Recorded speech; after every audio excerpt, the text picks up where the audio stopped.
When you open your SPSS, you will see the first login thing.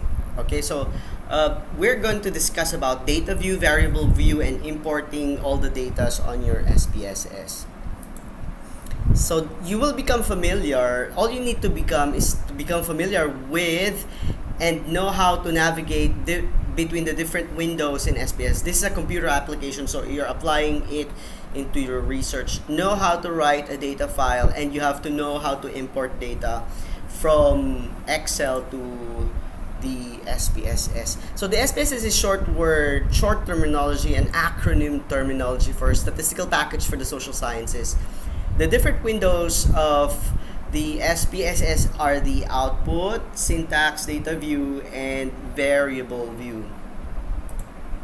So the SPSS will show the command that have been executed and the corresponding results and outputs of those commands, where you will find tables and graphs that you produce as an output. So the output, this is a different window. It will appear suddenly if you click save on the SPSS, an output window will suddenly appear, an extra output window. So be careful with the windows that you choose, whether it's an output or the variables that you're looking for.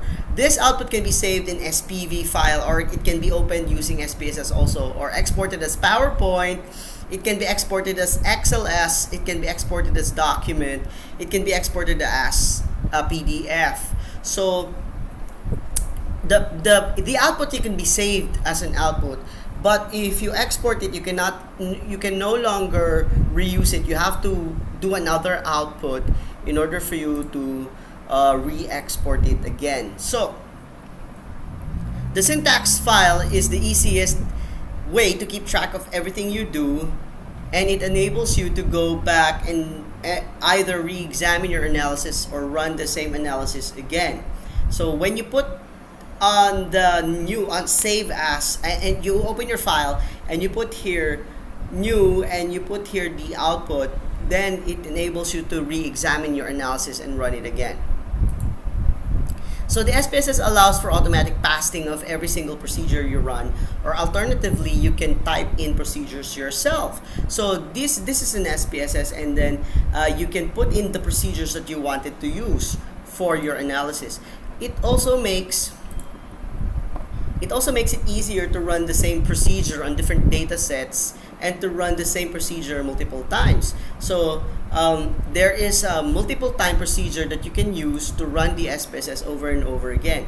So you run syntax by clicking the green arrow. There's a green arrow there, and the button that you always want to run part of your syntax, and highlight that part and click the green arrow. Or it can be saved as SPS file and can be opened by any simple text editor like the Notepad.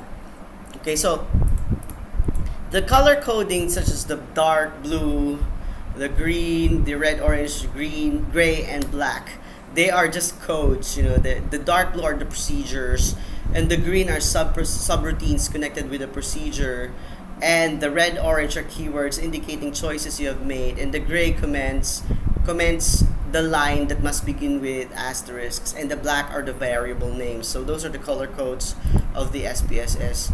As you can see, there's a green, there's a yellow, there's a black, okay, there's gray. So the columns are variables. These are the variables, you know, whether there are demographic variables. This is demographic variable.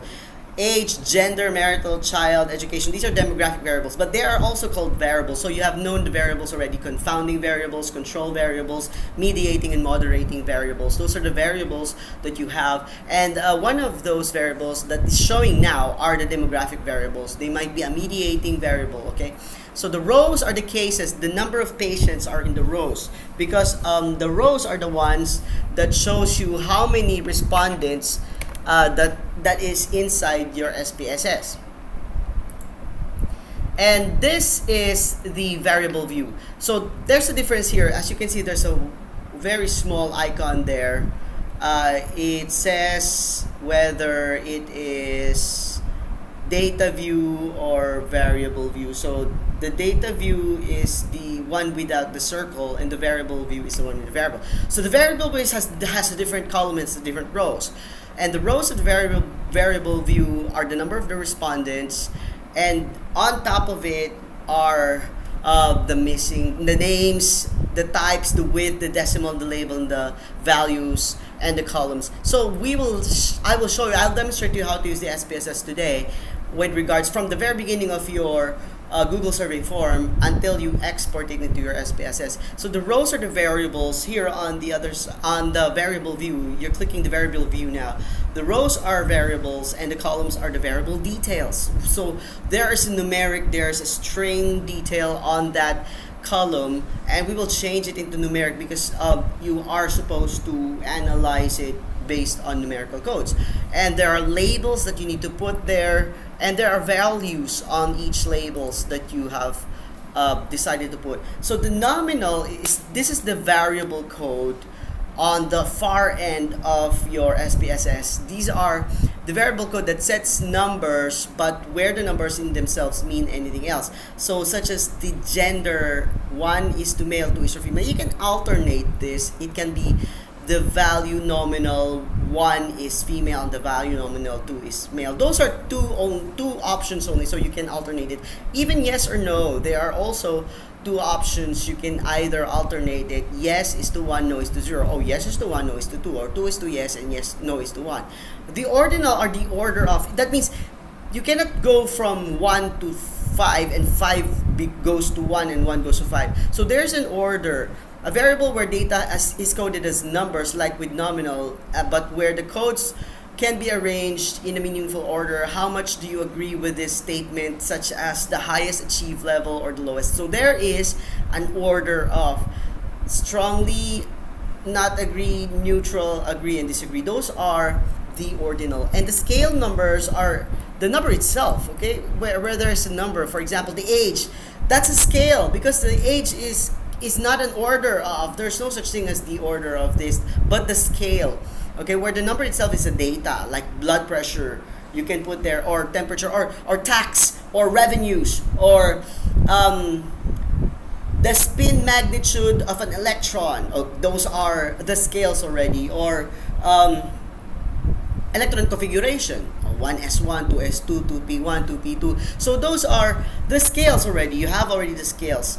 The number itself that you put there as the variable, the data variable that you input, the number itself. So the name variable are the names, starts with A to Z. So there's a alphabet there. And the types of numeric string data, number, words, dates, etc. are the types. And the width is how many characters will be available in the column itself, because you can expand the width. You know, if you have a lot of numbers, if you don't expand the width, then they will round it off to the nearest tens. That means if you reach 5, they will round it off to that 5. If your column is just as few as, if the width is as few as 7 or 8 or 9. And the decimals is how many decimals do you need? Because sometimes we only need 2 decimal places, so they will round off the third. If it is less than 5, then it becomes infinitely 0 at the end, and it will just round off to the decimal that you have chosen. How many decimal places do you want it to capture once you key in all the variables? And the value, the label, are longer description of the variables. That means the label can be a lot of sentences and a lot of phrases. Values for nominal ordinal, this is where you code your variable. That means you have to decide what the code of the variable is. And the missing, if you want to give missing data in a different code, then there is another code for that missing data. The columns are the columns are how wide you want the column to be, and a line is a line to the left, a line to the right, or a center alignment. The measure is where you choose scale or nominal or ordinal. So the last part of the SPSS, there are measures, and they can put there, it's either nominal, ordinal, or numeric. So we will choose or nominal, ordinal, or scale. So we will choose this measure. The role gives the predefined where you want to start or how you want to do the starting roles. So especially when you have several files or data sets open at the same time, it is important to know which spreadsheet is the active one. And this is the one that you will be using the analysis you do. The SPSS indicates which is the active window with a small cross cross variable there on the top. So that's the active window. That's the one that you're using now. If you open a lot of SPSS, you know, there's tendency that you can open a lot of SPSS.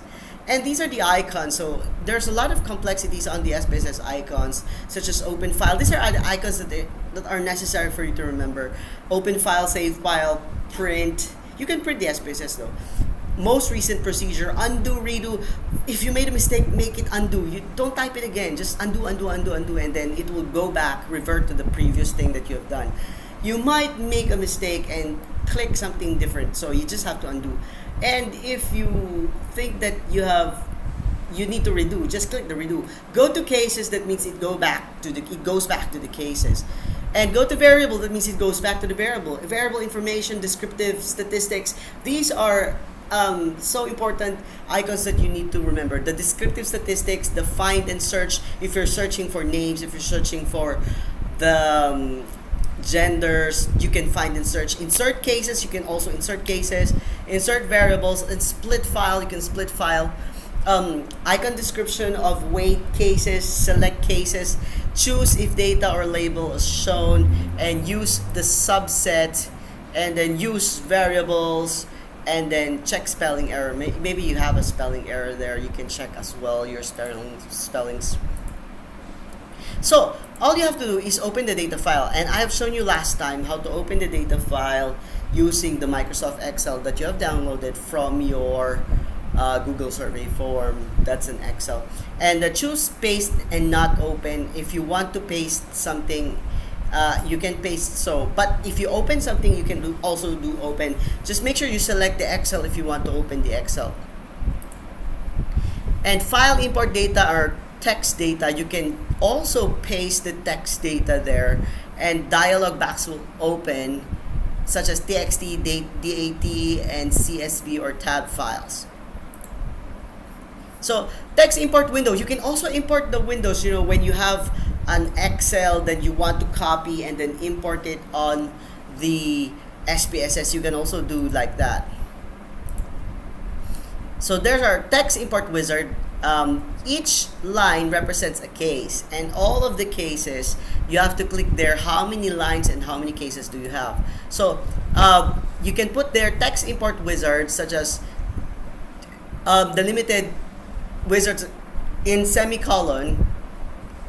You have to click the semicolon, and then it separates what are the thing that is not there or that is supposed to be there, or some separations of the demographic variables, such as gender, age, marital, child, education, and other demographic variables that are available there. So the next one is the variable name. You have to put the variable names because it's so difficult without the variable names. And I will show you how to make the variable names. It has to be a syntax or a variable that you will remember most of the time. And these are the file import data and the CSV. We're going to show you how to do the file import data and the CSV, because sometimes the CSV requires only the variable view that will import it to an Excel. And the read Excel file can also be placed there so that you can read the Excel that comes inside.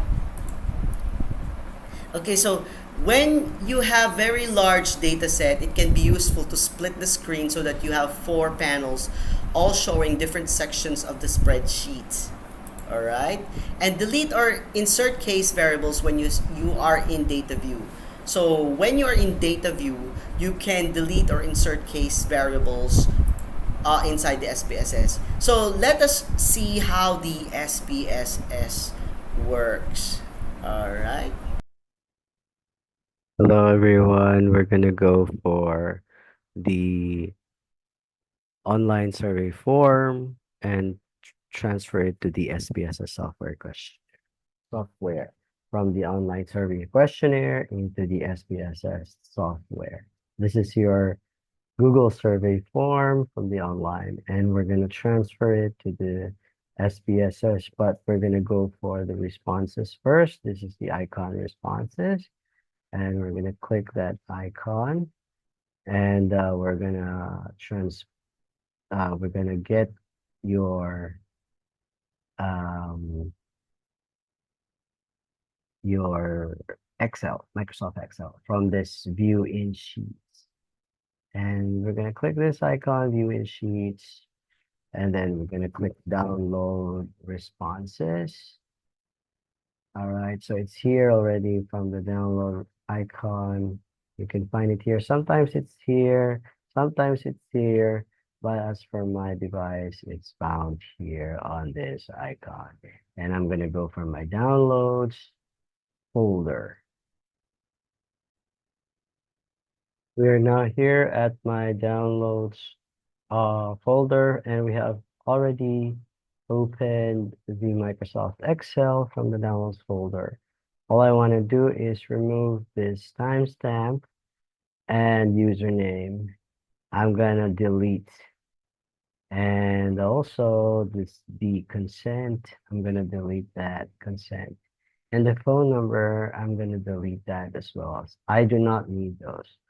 So I'm gonna open this here and uh, try to see my variable. So if you want to get the two languages all together in one, you have to click the view in sheets. This view in sheets is found here in this icon and not this icon, because the icon just now just didn't give us the two languages. So if we click the view in sheets, will be transferred to the view in sheets in the online Microsoft Excel. We have to click the file because we need to download. Okay, we have to download it into Microsoft Excel. So now it's becoming downloaded here. Instead of giving us the zip file, it gives us another sheet called the Microsoft Excel, and no longer the zip file, because the zip file cannot include the two languages. And I'm gonna go back to my download folders to open the Microsoft Excel that I've already downloaded online from the Google survey form, online forms. So now I have seen two languages here already available. I'm gonna remove the timestamp and the email, delete that. I will gonna have to delete also the consent form. I don't need a consent form, and I also don't need the phone numbers. Delete the phone numbers. I need the age and the other variables. Now I can transfer all these into my Microsoft Excel. From the Microsoft Excel into my SPSS software.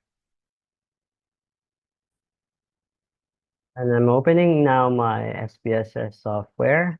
I'm gonna go to the files. This is the file icon. Click this file icon on top here. All right. And then open data. So I'm opening my data. Okay, and I'm gonna go to my downloads option. This is the downloads icon, and I'm gonna change this SPSS into Excel. But I have to remember that I need to close my Excel before I can open it and transfer it from Excel to SPSS. I have to close the Excel first. So let's click the file, open, and then data, right? And then go to your Excel and go to your downloads folder and click the Excel that you wanted to open in the SPSS. So remember to click the Excel here on the icon Excel. And since this is the one that we wanted to transfer to the SPSS, that's one to need to open, click open and click OK. All right. And we're going to go to your IBM again, since we have already transferred all these from the data view. This is the data view. We're looking at the data view. Okay, we're going to go to the variable view later and we'll fix that. Okay, so these are the data views and all these respondents are here. And we can see that we have 168 respondents. And since this is an example, I'm gonna remove this. I'm gonna clear. And if we look at the data view, it's 167. So 167, removing the example from the one that is shown above. 167 is the total respondents. And we're gonna have to change all these string variables into numerical. We're gonna go to the folder, the variable view, and click this icon called variable view. Okay, this is the variable view, and as you can see, it's not the same with the others. So we have to copy and paste everything that we've seen here from the Google Online Survey form. All right, we are now looking at two windows. One is the SPSS, and the other one is the Google Online Survey form. So we're going to transfer the variables from what we have on the online into the Google survey to the Google survey form into the SPSS versus the group. Okay, this is the demography group. Mm, we're gonna have to change this into demography one. Demography one.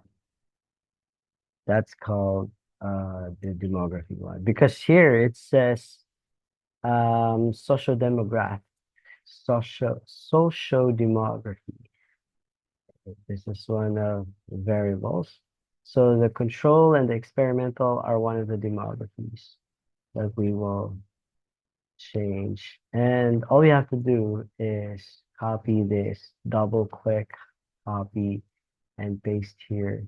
And double click this, copy, and then put here one, paste, control, double click, copy, put here two, paste, experimental, and then click OK. Next is the age. So the demography 2 will be the age. Demography 2 will be the age.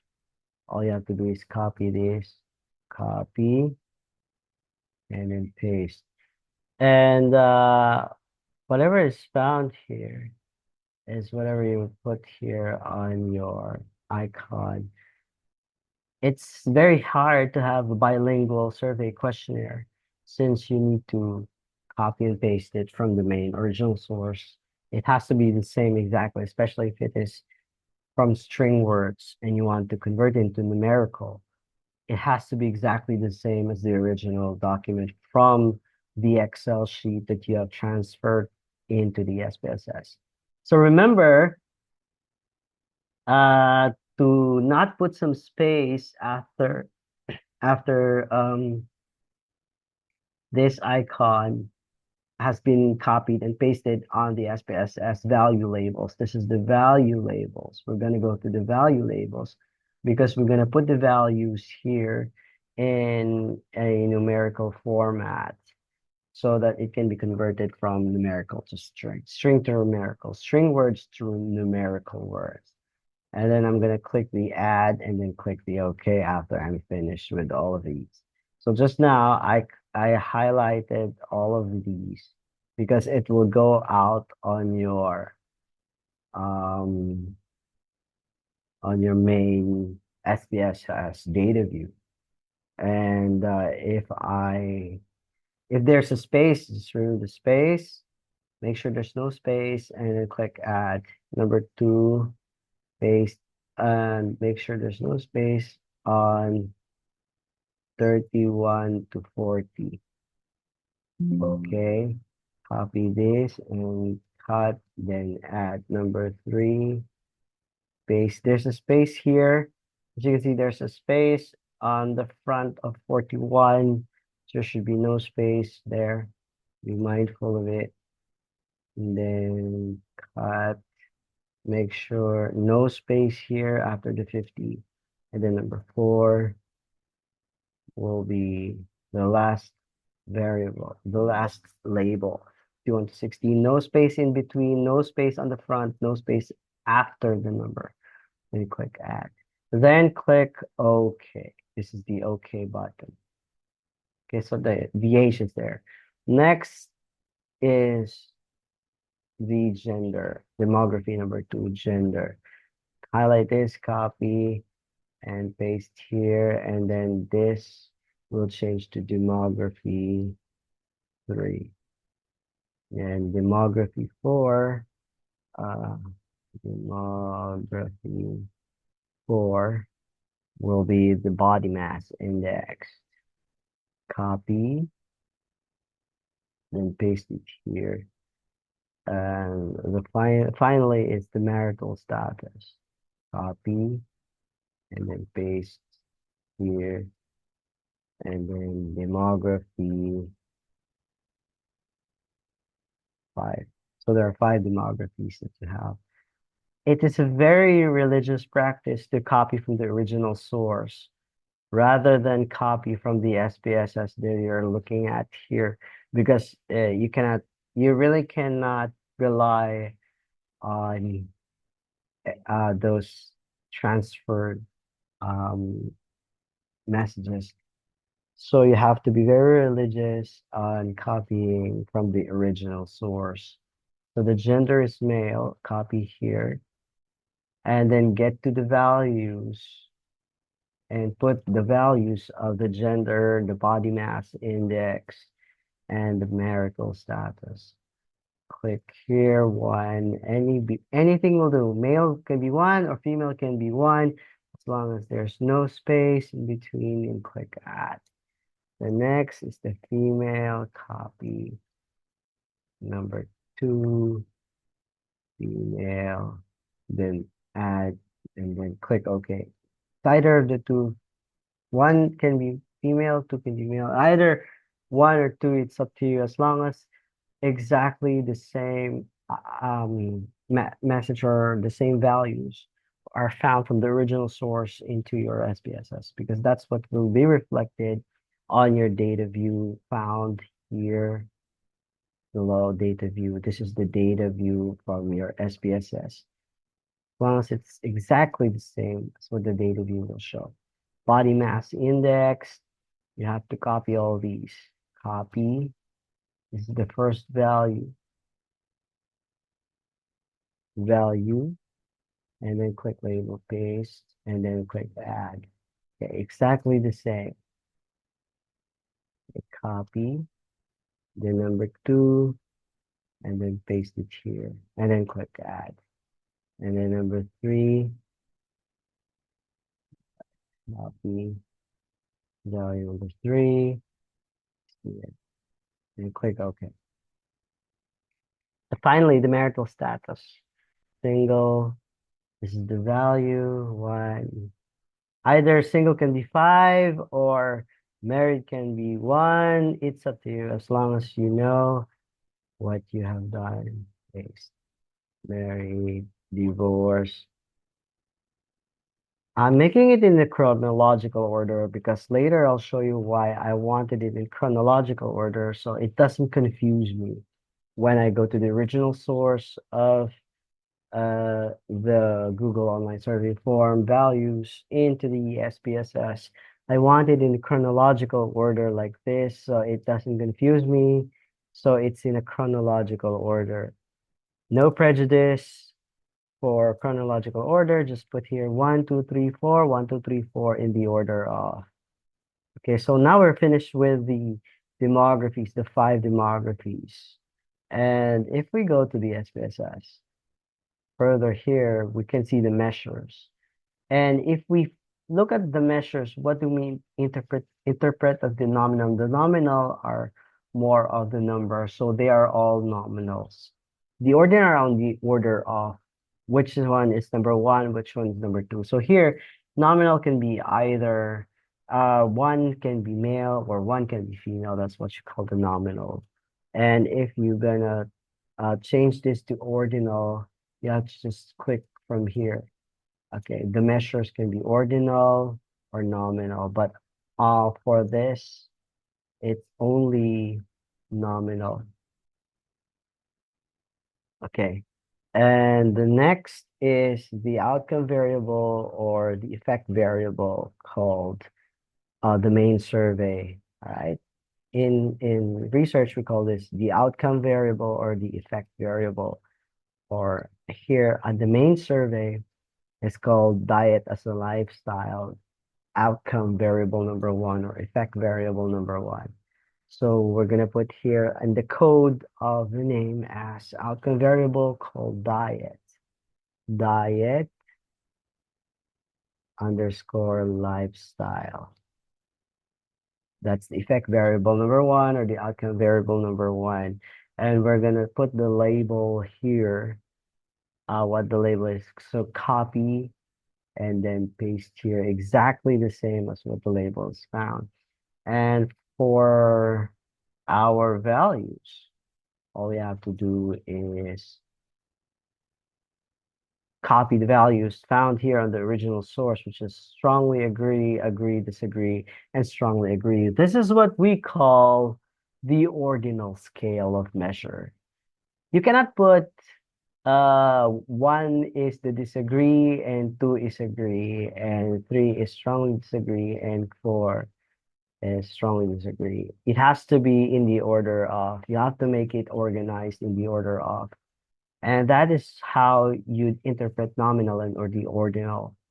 So I have to copy exactly from the original source into my SPSS. So we're gonna go for number one, strongly agree. I do not want space. Just now you saw a space.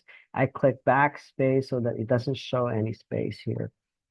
Next is the agree. It has to be number two, agree.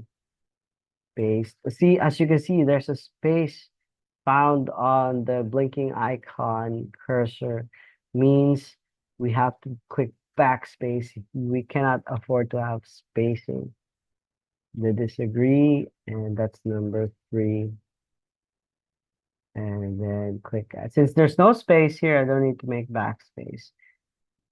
Add, and then go here. Number four. And then click add. So it's either you decide whether the strongly disagree is number one, two, three, four, as long as it's in the order of, it has to be in the order of. I want to follow the order accordingly. So when I go to my variable view, to the data view, and I transfer the string words into a numeric, I will not be confused because I have the pattern of following it chronologically from the original source going down to the SPSS. So number one, two, three, four is chronological based on the original source. One, two, three, and four. The other one is four. The fourth one is the four. Click OK, and all you have to do is copy this and paste it here on the other side of on down here on the next outcome variable, which is also a diet. A diet has about one, two, three, four, five, six main surveys for your label on diet lifestyle. Copy this icon, this name, code name, diet lifestyle.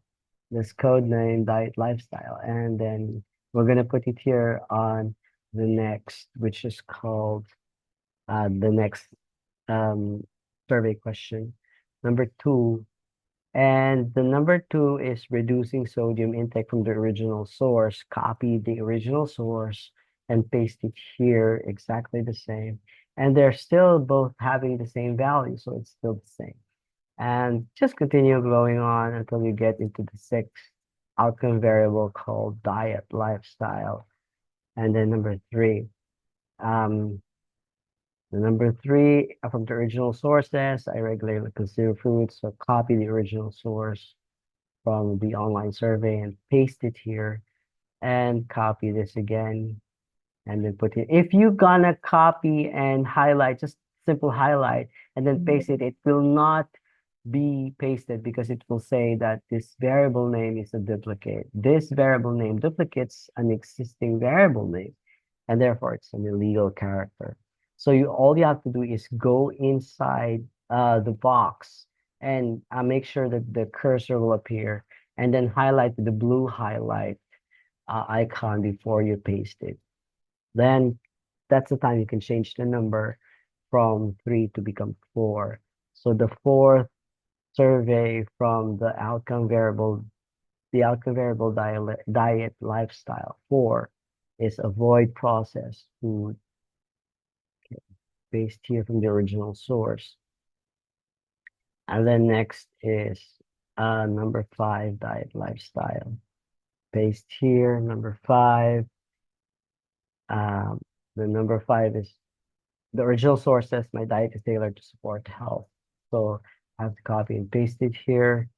And then uh, diet lifestyle will be number 6. Paste, and then number 6. And then copy, and then paste it here. Paste. All right. So we have 1, 2, 3, 4, 5, 6. Diet lifestyle 1, 2, 3, 4, 5, 6. These are the outcome variable called diet as a lifestyle. That's the effect variable. And all we have to do is copy the values because we haven't copied the values yet.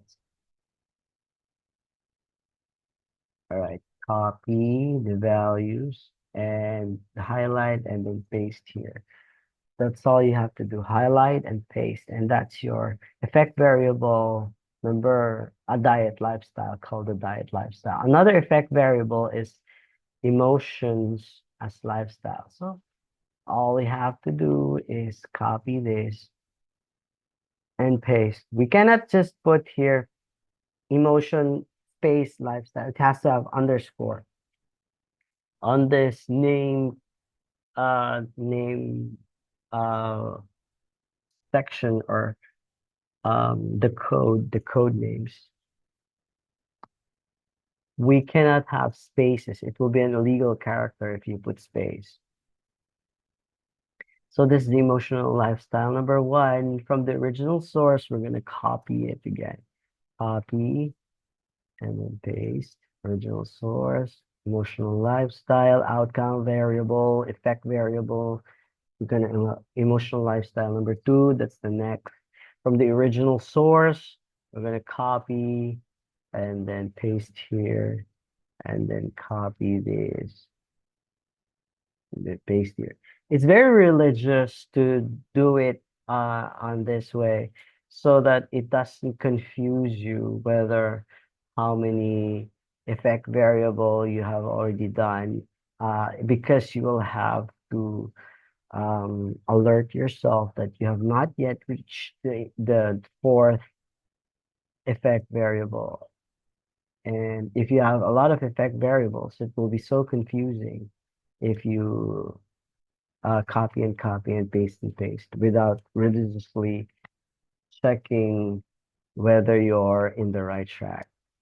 We are so lucky that these effect variables are not so much. Copy emotions, paste. Number 6. So there are 6 survey questions for the code name emotion lifestyle as the effect variable emotion lifestyle. So we have completed all the 6 outcome or dependent or effect variable called emotion as a lifestyle. We coded it. The code name is emotion lifestyle 1 to 6. All I have to do is copy the values because it's the same value as the above. It's still strongly agree, and disagree. And that is how it is recommended for you to do online survey questionnaire, having all of it, all the values to be the same. And all I have to do is highlight all the values and paste it. And now, voila, it's there. I just magically pasted it. And we're going to go for the next outcome variable called career pressure, career as a lifestyle, career underscore lifestyle 1. And we're gonna go to the original source, copy the original source and paste it here. Next is career lifestyle. I could just do career lifestyle one by one if it's not so much for you uh to remember. Yes, you can do something like that, but it's very religious to do it one by one. If there's so many outcome variables having the same code names, if this code name is about 25, 1, 2, 3, 4, 5, 6, you have to start with 0 because there are two digits already, 0, 1, 0, 2, 0, 3, 0, 4, 11, 12, 13, 14, up to 25 code names and the same outcome and the same code name for the same outcome and having the survey with different surveys. Be religious on doing it. Put it one by one, two, and then go to the original source of the survey questionnaire, copy, and then paste. And then next, type down the number two outcome variable and go back to the original source. It's nice to be religiously doing it, but if you can memorize it, like only six outcome variables, then you may as well do it like this. So the values will be copied again and then paste. Remember to be religious with the values because some of the values may change. Maybe this value is strongly agreed, disagree, and some of the values may be um, yes and no, Likert scaling, and that will be confusing for you already. If you have 25 code names for the same outcome variable of your survey questionnaire, therefore the values having different being uh, scaled or having a different Likert scale, it will be confusing for you. The next outcome variable is a unique one of a kind way of life. So let's put it as way of life. Way of life can be coded as way of life. Okay. So let's paste it here, way of life. We cannot have spaces. Remember, there's no space. Way of life underscore life lifestyle one. That is the code. So we coded it as way of life lifestyle one. That's the code for the effect variable way of life. Copy the original source of the survey, paste it here, and then copy again. Be religious on not making shortcuts, way of life two, and then go to the original source, copy, and then paste. Go to the way of life code name, paste it here, make it number three, go to the original source, copy, and then paste. Next, copy, and then finally the original source, paste. All right. So we have 1, 2, 3, 4 surveys. We're going to go to the values, copy, and paste it. The survey for the code way of life, lifestyle as an outcome variable of way of life as a lifestyle. It's only 4 surveys. The next outcome variable is called exercise as a lifestyle. So we're going to put here on the code exercise underscore lifestyle one. All right. Go to the original source, copy, and then paste. Since this exercise is only a few, about 6, we can have that copy, paste. Let's count 1, 2, 3, 4, 5. Sorry, not 6, 5. 5, exercise lifestyle, 5, paste. 3, 4, and then paste. 5. Remember that the original source must be exactly the same. And so you have to copy the original source of the survey where the online survey question was found. And then I'll just copy it, paste it here, copy, and then paste it here, copy, and then paste it here. Okay, we're gonna go to the next outcome variable called sleep pattern. So we're gonna go to the code and make this code called sleep. That's underscore pattern underscore lifestyle one. Okay, I'm gonna go here, copy. Oh, sorry, I said we have to be religious on copying the values and then copy that and paste it in. So if the values are complete and we're gonna go for sleep pattern, the lifestyle, copy this, go to the sleep pattern, paste, sleep pattern, paste, second, third, fourth, fifth, and then six survey questions, six code names for the outcome variable called sleep pattern is a lifestyle. The effect variable or dependent variable or outcome variable must be six here. Original source, copy, and then paste. Go to the original source, copy, and then paste. And then go to the original source, copy, and then paste. And then go to the original source, the last one, copy, and then paste. And then copy this, highlight, and then paste. Okay, so all of these are not nominal, but they are ordinal scaling. From the I follow specific to the ordinal, you can click ordinal, ordinal in the order of, right? That's called in the order of. All of these are ordinal because it's the order of from agree to disagree, from strongly agree to strongly disagree.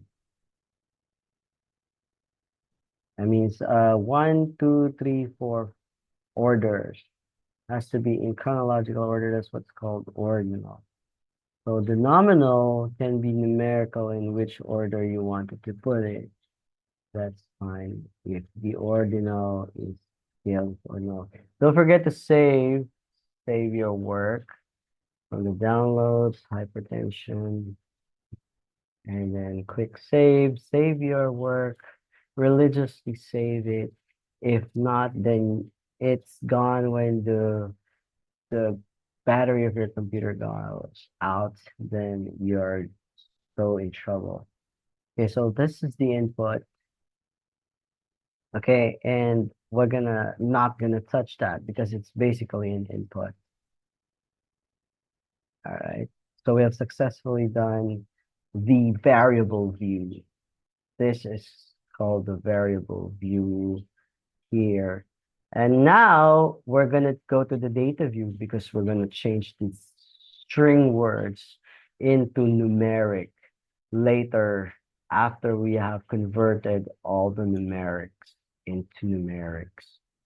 And what we're gonna do is go to the icon data view, and as you can see, all these are in words, and we do not accept words. The values are numerical, and therefore we have to change it into numerical view. So now we are here on the SPSS data view. And we are done with all these variables. We have completely done all the variable view. All we have to do is change these uh, control experimental into 1 and 2. Remember what is the control, what the value is the control, and value is the experimental. 1 is control, 2 is experimental. Go to your variable view first, and then remember the codes the values that you have placed. One is control, two is experimental. So all we have to do is go to the analog transform. This is the transform icon. Okay. And then go to recode into same variables, not into different variables, because if you could recode it into different variables, it will end up here on the next empty space. If you put it recode into another variable, it will add up here. And you will still have the string words there, and we don't want any more string words. We just want to have the numeric, but don't worry about losing all the string words because you have the Microsoft Excel. You still have a copy. This is an SPSS software, and we do not want words. We wanted numbers. You can do it in the hard way, like one, two, one, one, two, two, two, two, two. You can do it the hard way like this, but what if it's 168? And you don't want that. You want the easier way to do it. What if you missed? That's the question as well. What if you missed one of those? Then you're in trouble. So all you have to do is go to the recode into the same variable so that it can change from the same variable. And we're going for the groups. Click the highlight on the groups.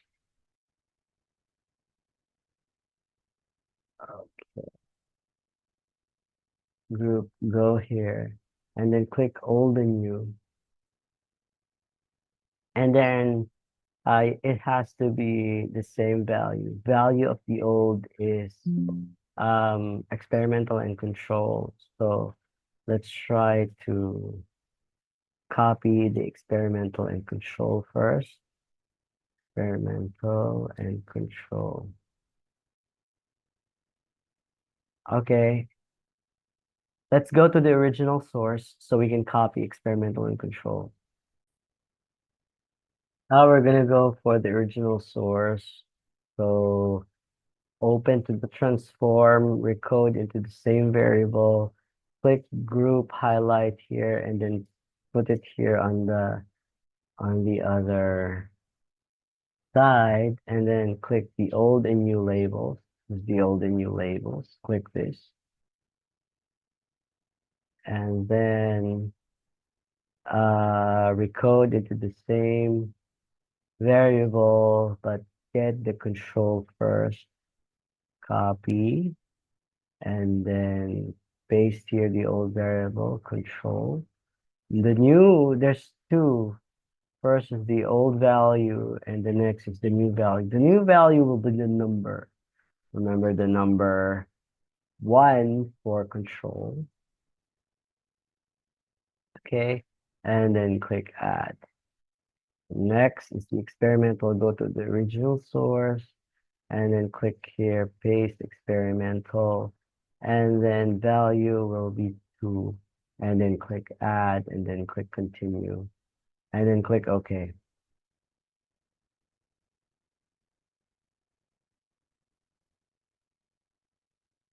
So as you can see, all these um, string words becomes number magically.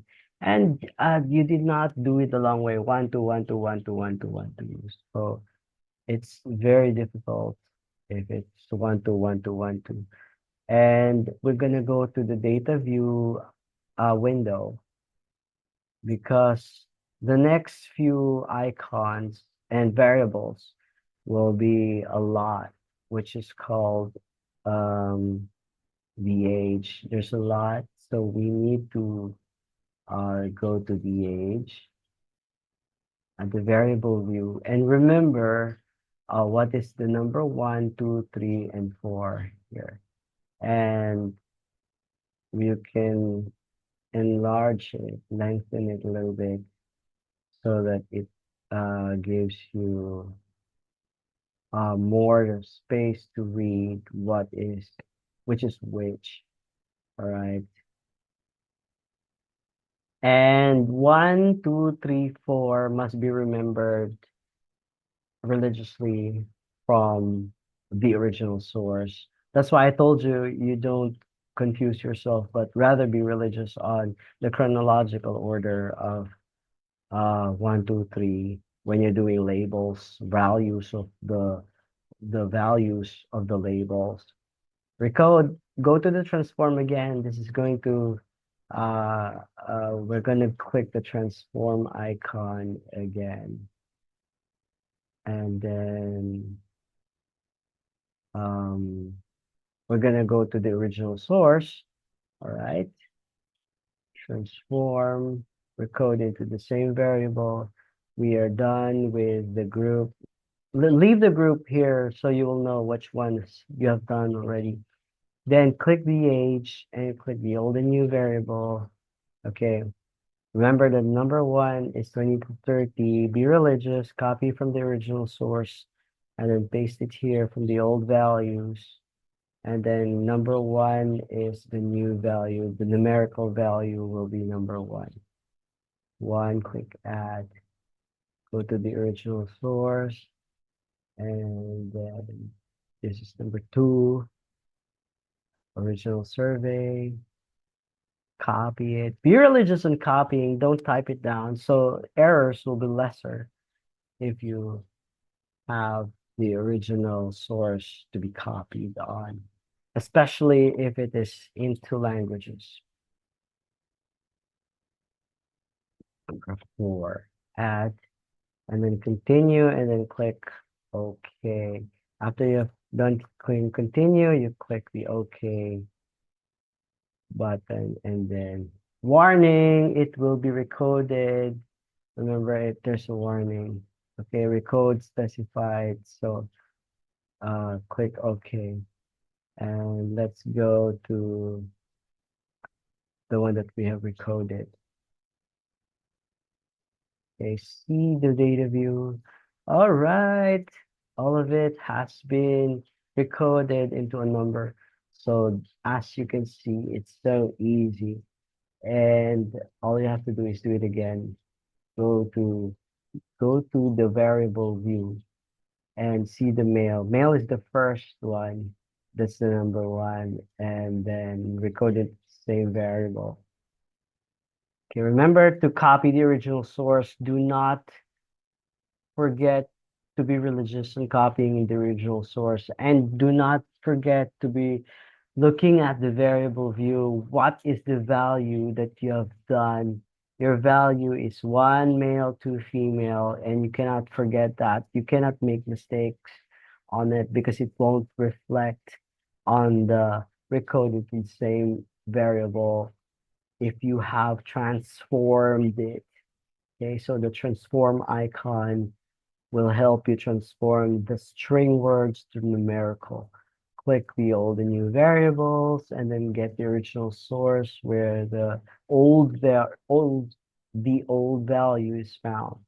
Number one old value male should be number one for the new value. Click add and then copy and then paste. Number two, add, then click continue and then click OK. Just if there's a warning, say string variables can be recoded in different length and recode may be inappropriate. Just click OK. And then the recoded exceeds the length of some of the variables. Just click OK.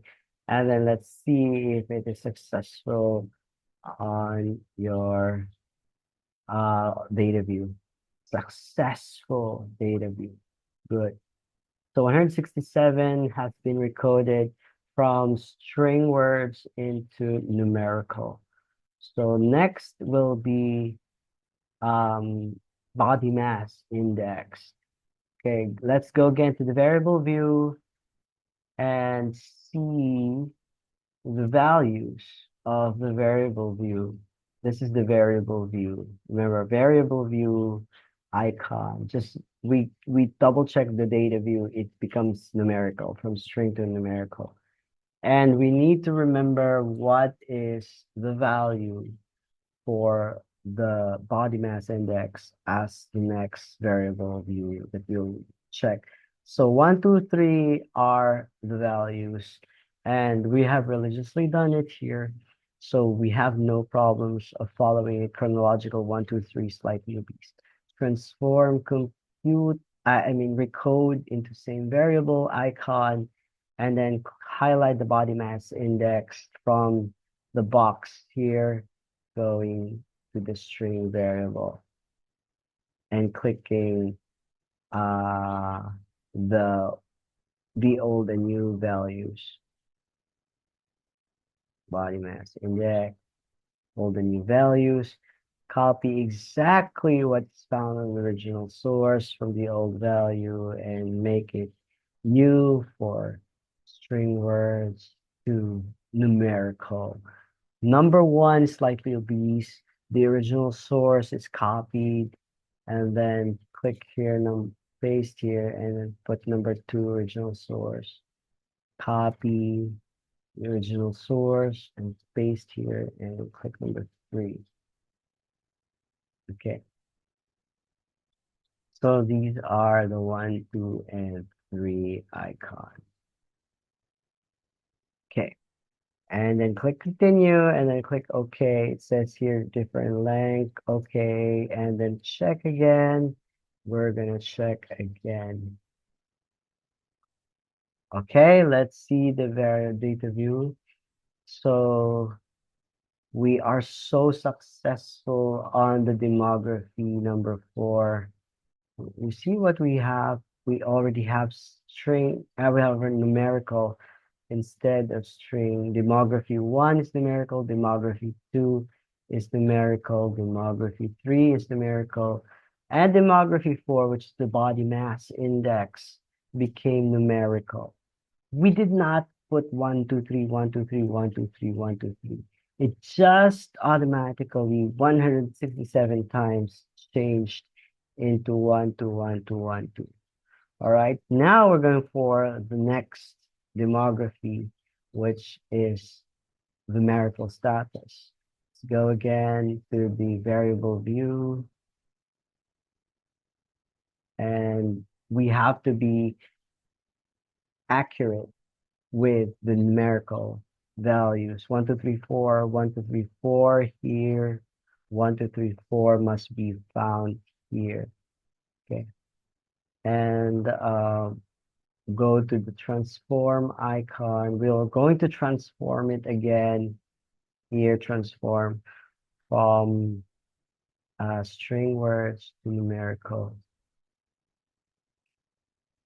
Recode into same variable and click the marital status, highlight, and transfer it to the string variable. All the new variable must be highlighted, copy the original source, paste here, and then click 1, add, copy the original source, and then paste here, and then click 2, and click add. Copy the original source, paste here, and then click number 3, and click add. Copy the original source. Number 4, click add. Continue, and then click OK. And then again, go to the data view and see if it's successful. Okay, demography 5 is complete. All of it is complete. So that's what we have done. We have converted it from numerical, from string words to numerical. Go back to the variable view, and we are now going for the easiest part, which is called the outcome variables for the main survey. The outcome variables have code names, and all we have to do is put all the code names here on the transform, and then we are going to transform. So go to the transform icon, click this icon again, transform, and then recode into the same variable. So all we have to do is put all the variables here, highlight this and shift and then arrow down, and then put everything here and put recode old and new variable. So the old variable will be strongly agree here, strongly agree. And then the old value strongly agree will be number one. Add here. This will be strongly agree number one. Then the agree is number two. Copy the original source. Agree is number two. Add. And then disagree will be number three. Paste. Three. Add. And then strongly disagree. That's number four. Add.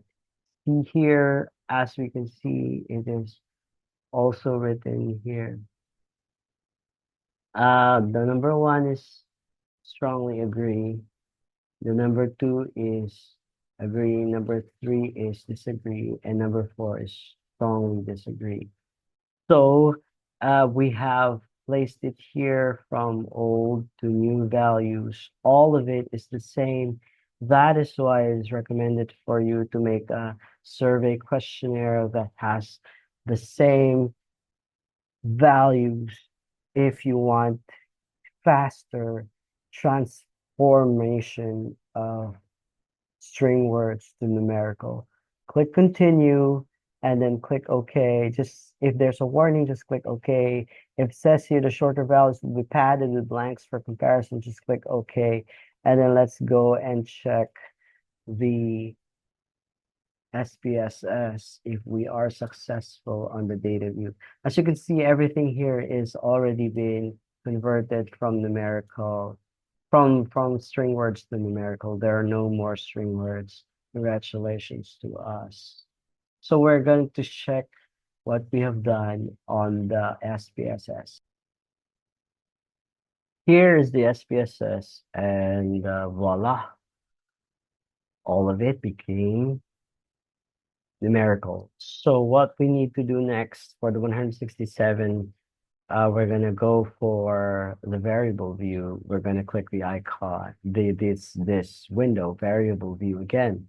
And we're gonna go for changing all these string words into numerical. And all you have to do is click this icon and you will find three dots here.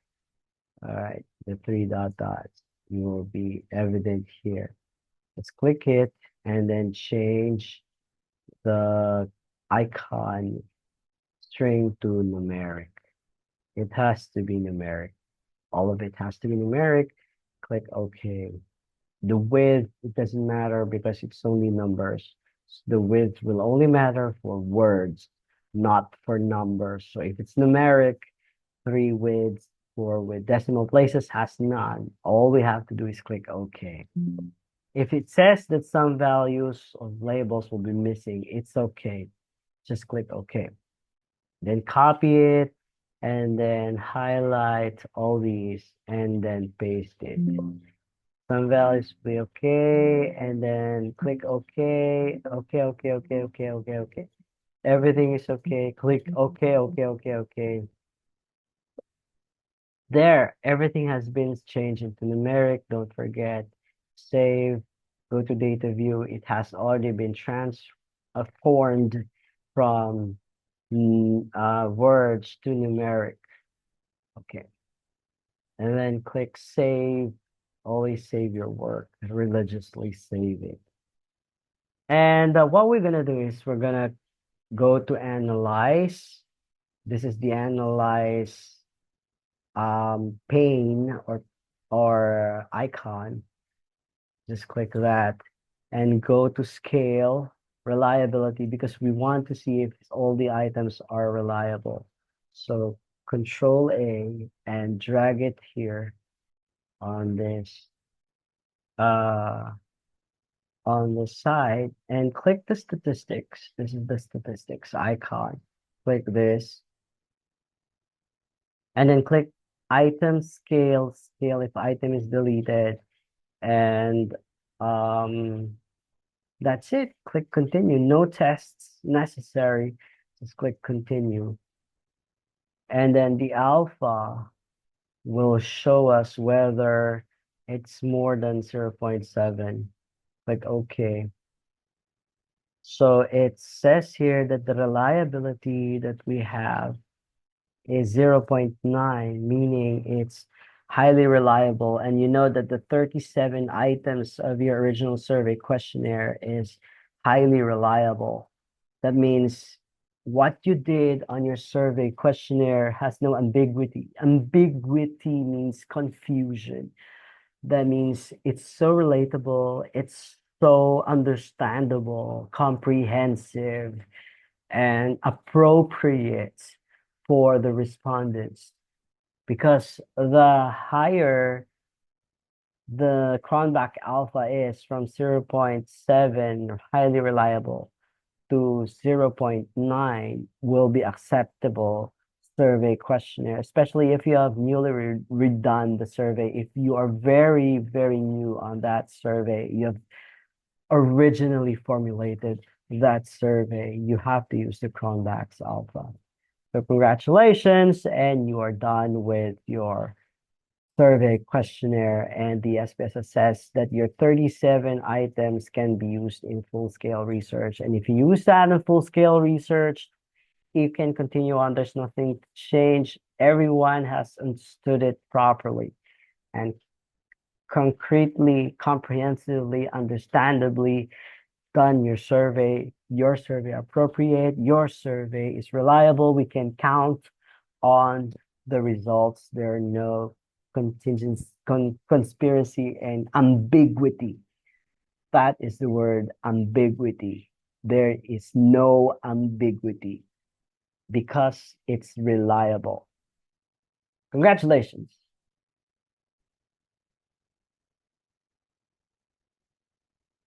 So the question is, what if I have done on Microsoft Word document, printed it and distributed it without the online, the classical way, traditional way of doing it, not using the Google Online survey form, but I use Microsoft Excel, and it's also bilingual. We're going to go for um the next style of doing the SPSS, transferring it to the SPSS. So we're gonna transfer all these into the SPSS.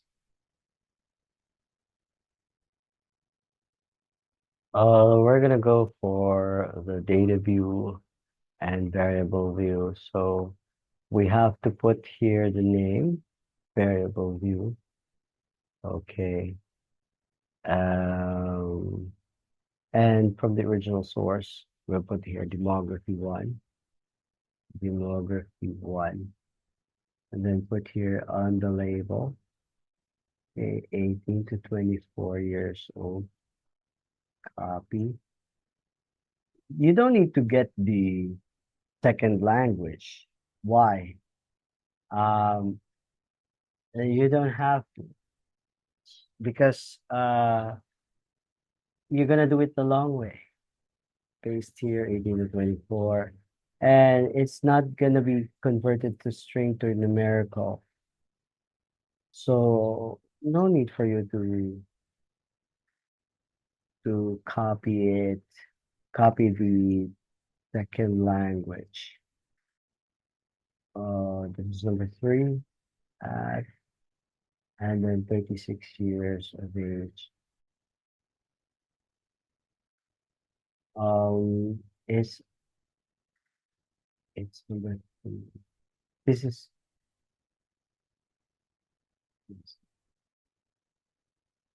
number four. Sorry,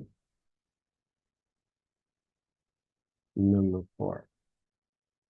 Okay, this is the long way of doing it, but this is the other way of doing it. So demography one, demography two, numeric. It has to be numeric. The numeric type is here. This is a good one. If it's string, you change it to numeric. So the demography number two is called gender. And all you have to do is copy it. Male, women, or male. Number two is women. Click OK. So both this will be um ordinal, nominal. Both will be nominal. And then the demography number 3 is total family income. Demography 3 is total family income base. Less than 3,500. That's number 1.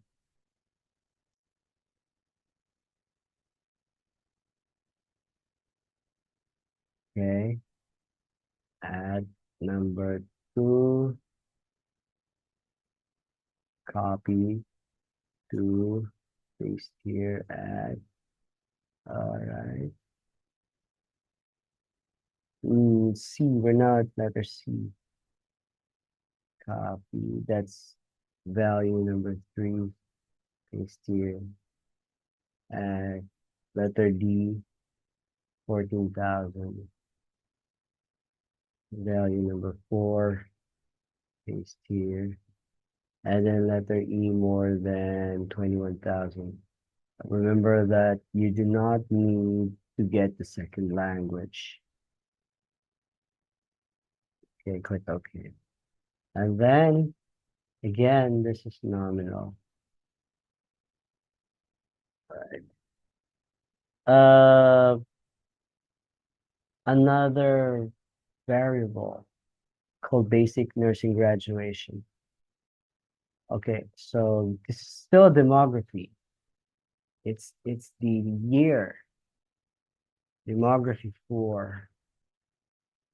Based your basic nursing graduation year. So 2020 to 2024. Copy. 1 will be 2020 2024. That's the year. Number 2, 2015 to 2019. Number 2, 2019. Number 3, that's 2010 to 2014. And then until 2010.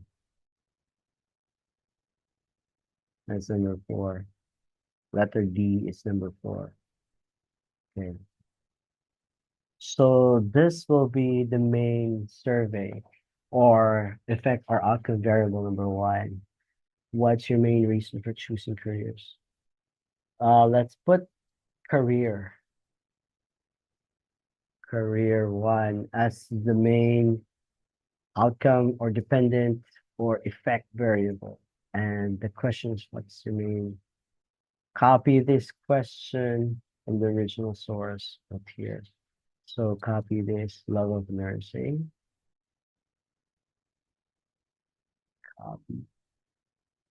This is number 1, paste here. And then occupation, prospects, copy. Number 2, paste here. And then influenced by friends. Number 3, paste here. And then economic stability, copy. Number 4, paste here. Add. Letter E is others, please indicate. Number 5. Paste. Okay. Next is what motivates. Career 2, this is called career 2 effect variable, career 2. What motivates you into nursing? I'm here, paste, right? Career advancement, copy. Label 1, paste, add. Higher salary potential, paste, add. Personal learning, copy. Number three, paste. Add, wants to specialize in a particular field for paste. And then add pressure or society. Number five is add, doesn't want to start work early. Number six is add.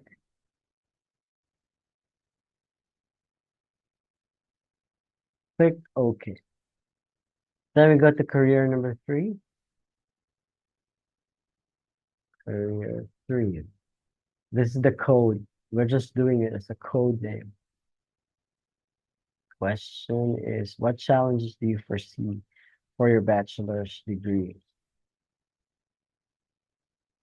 And we have to copy the original source, put it here, paste.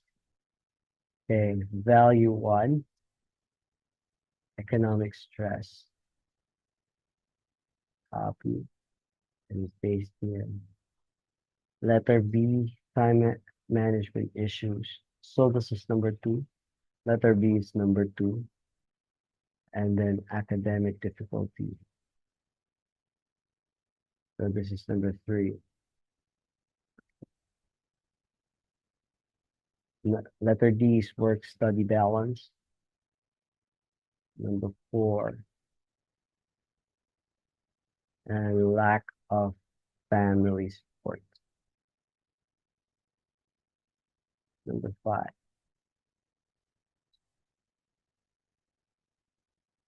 And then click OK. We have a number four, career. Effect variable code name number four is career four.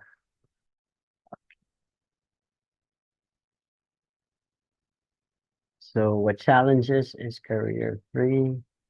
The next is, are you interested in pursuing bachelor's degree in nursing? Copy the original source, paste here, and then put value one, yes, value two, which is no. Okay. This is the only scale. Okay, yes and no is a scale. The others are all nominal. All of these are nominal. It is not in the order of. Okay. The yes and no is usually a scale. Okay. Next is career number four. Number five. Career five, code name for the effect variable or outcome variable with a survey question label of, if you're interested, when do you plan to start studying? Okay. Letter A is immediately after graduation. That's number one label. Immediately after graduation, within 1 year, copy, paste here.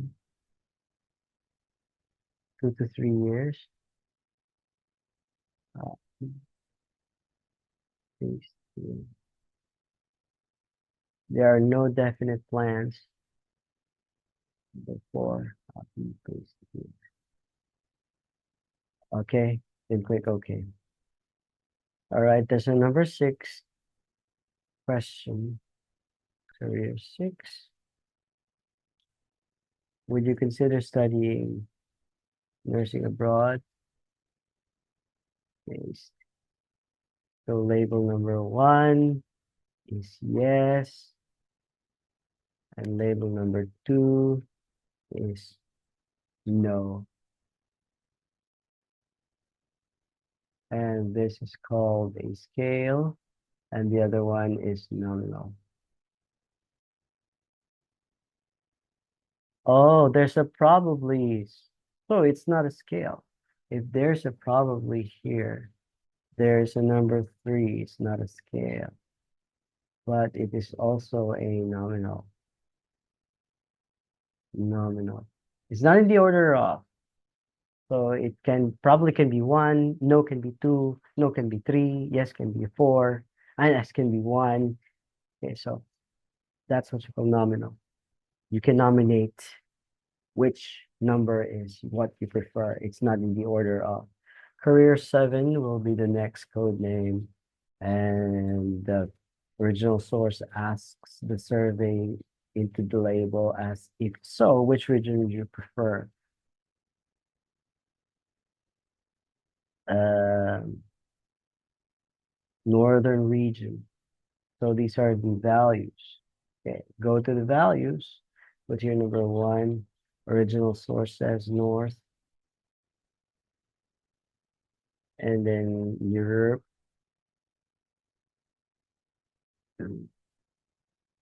So a nominal can be Europe can be number one or Asia can be number one.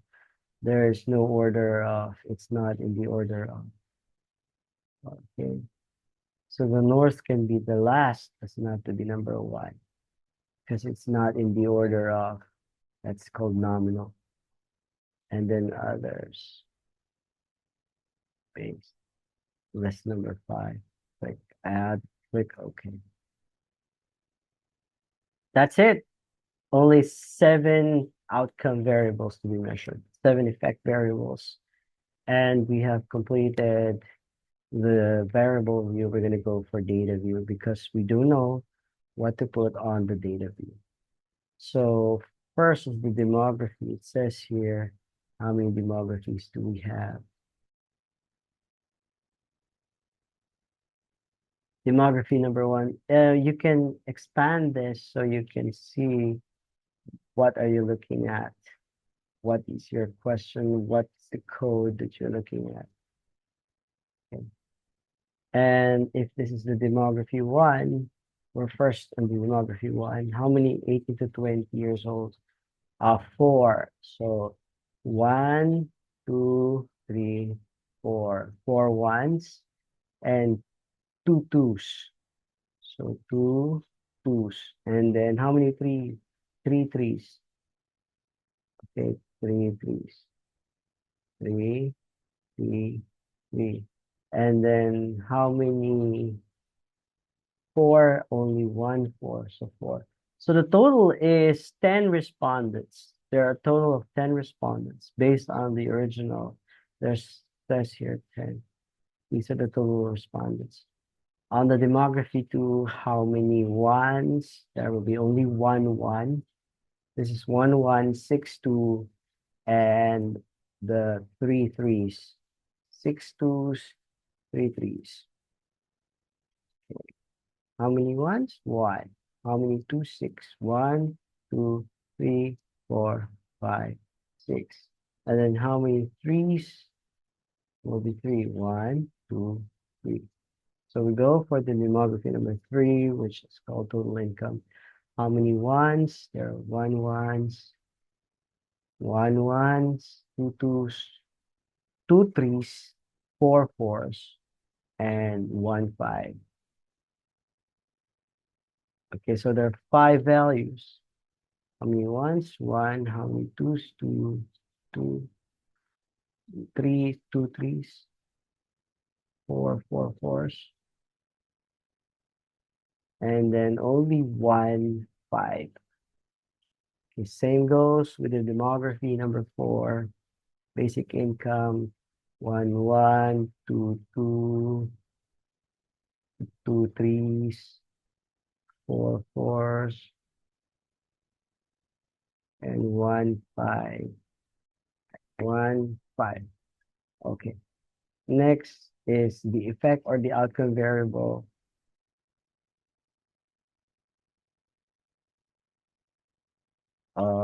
I think the demography 1 2 3 4. That's right. Oh, we made a mistake. Okay, 1 1 is not the same. This is the basic nursing. three ones, 1, 2, 3, and four twos, 1, 2, 3, 4, and three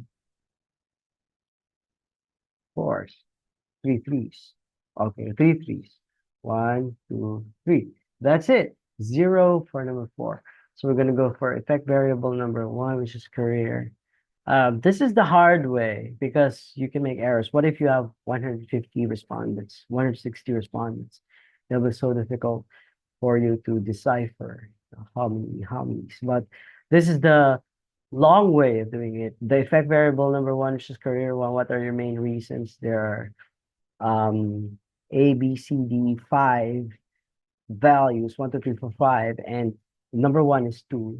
Two values for number one, two values for number two, and five values for number three. 1, 2, 3, 4, 5. And there's one value for number four, and there's no value for the number five option.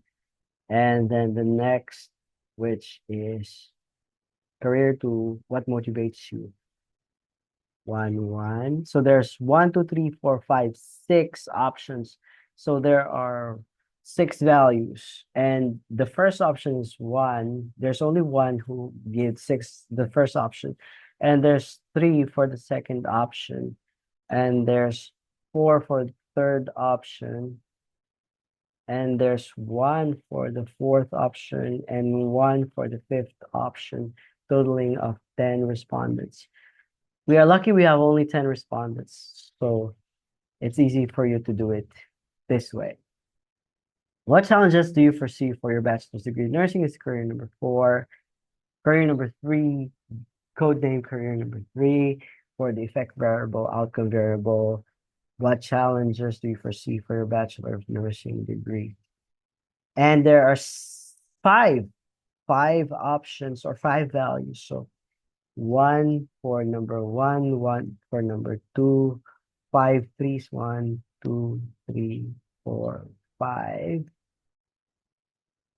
And then work study balance, which is number four. There are three options for number four. There are three respondents for the fourth option. We're gonna go for career number four, which is called are you interested in pursuing bachelor's degree in nursing? And there are yes, no, and there's no definite plan. Okay, there's three variables on career four. Career four, let's go back to the variable view. It is not a scale.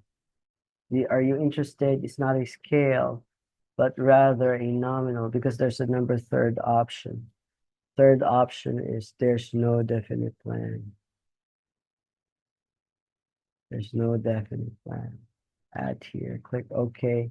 Change the scale into a nominal since it is not a scale, but rather a nominal.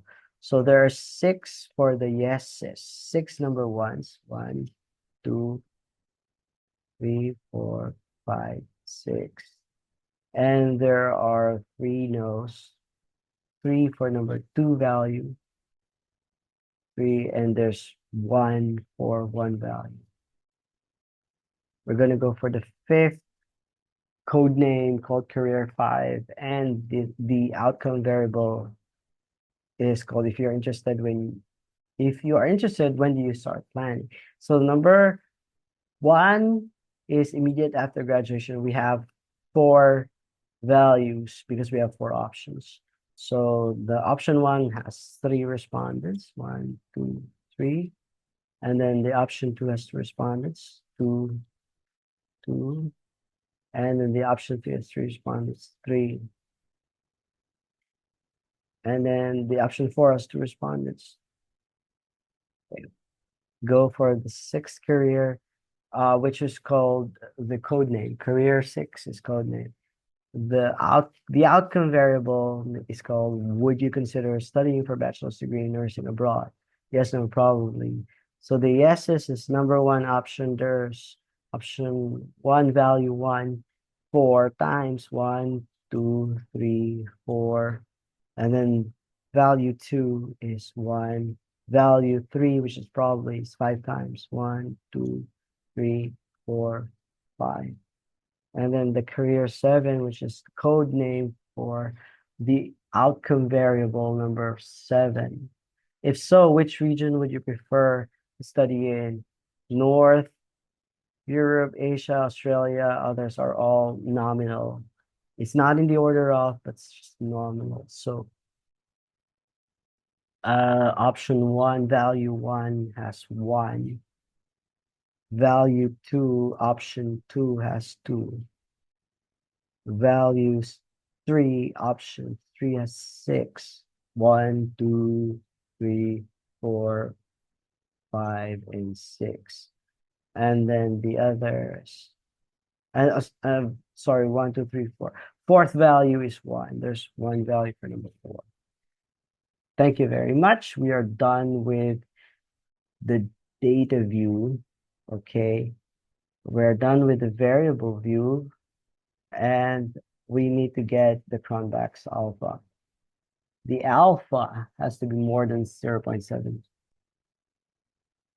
Okay, we're now at the data view, and we're gonna go for the analyze, right? Click analyze, click scale, reliability, control A, click the arrow, click this statistics.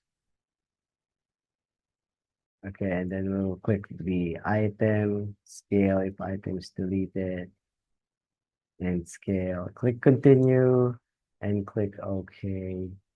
And then we're gonna go for the output. This is the output document.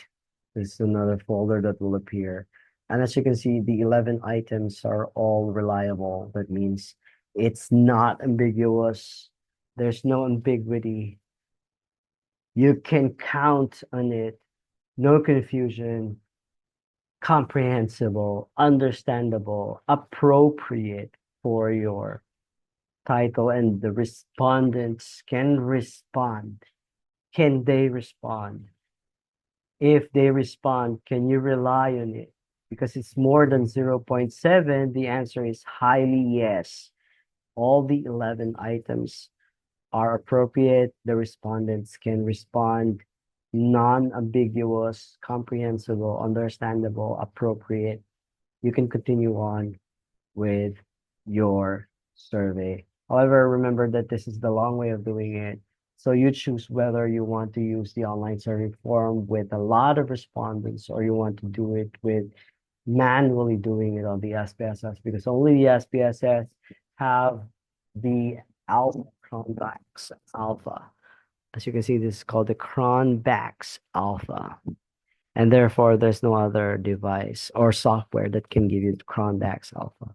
Thank you again for listening for a lot of hours, and I hope you learned something for the measurements of the Cronbach's alpha for the reliability of your newly devised survey questionnaire. We only do this for the newly devised survey questionnaire. If you want to do this as well for the revised edition or adapted edition, that you just simply remove some of the settings, you put some of the variables, the outcome measurement variables, you change it. It's the adaptation of a questionnaire from somebody else, but you just revise it. You need to do the Cronbach's alpha as well, even though it came from somebody else. It has been reliable, researchable, but you change the setting, you change the variable icon for your measurements, for your adapted survey questionnaire. You change it to China, you change it to the Arabian setting or appropriateness of the respondents in another setting. That needs reliability tests called Cronbach's alpha test. And the surveys SPSS must be done again. Thank you very much for your time. Thank you and all the best.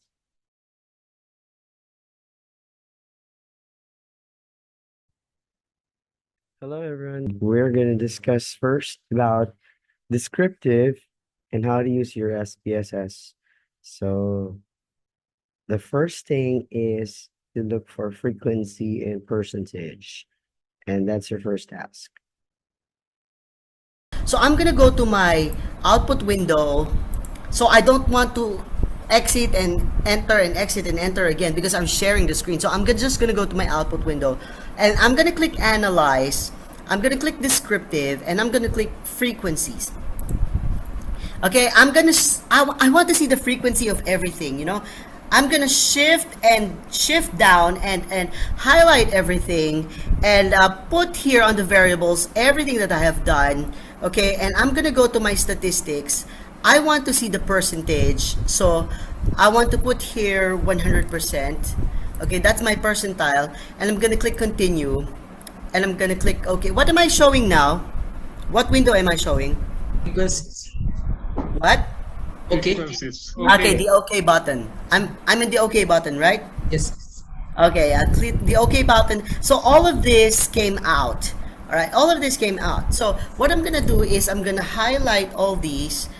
I'm gonna highlight this one by one, and I'm gonna copy this and go to my Microsoft Word document because I don't want to use tables. But you know, you can, if you're artistic, if you're doing the art, you can put there the color because it's so colorful. You see, it has blue, light blue, aqua blue, red, orange, green. You know, there's a lot of spectrums of color. But since I only want numbers, I want to see the percentage of how many descriptively. I'm gonna click that descriptive, and I'm gonna remove all this, and this will be changed a little bit. Okay, it has to be adjusted. Okay, so this is the work experience. Okay, so this is the validity. Okay, and I'm gonna put more. It's not finished yet. I'm gonna put more from the SPSS. All right, so I'm gonna go back to my output SPSS. This is my work experience. I'm copying the work experience field of work.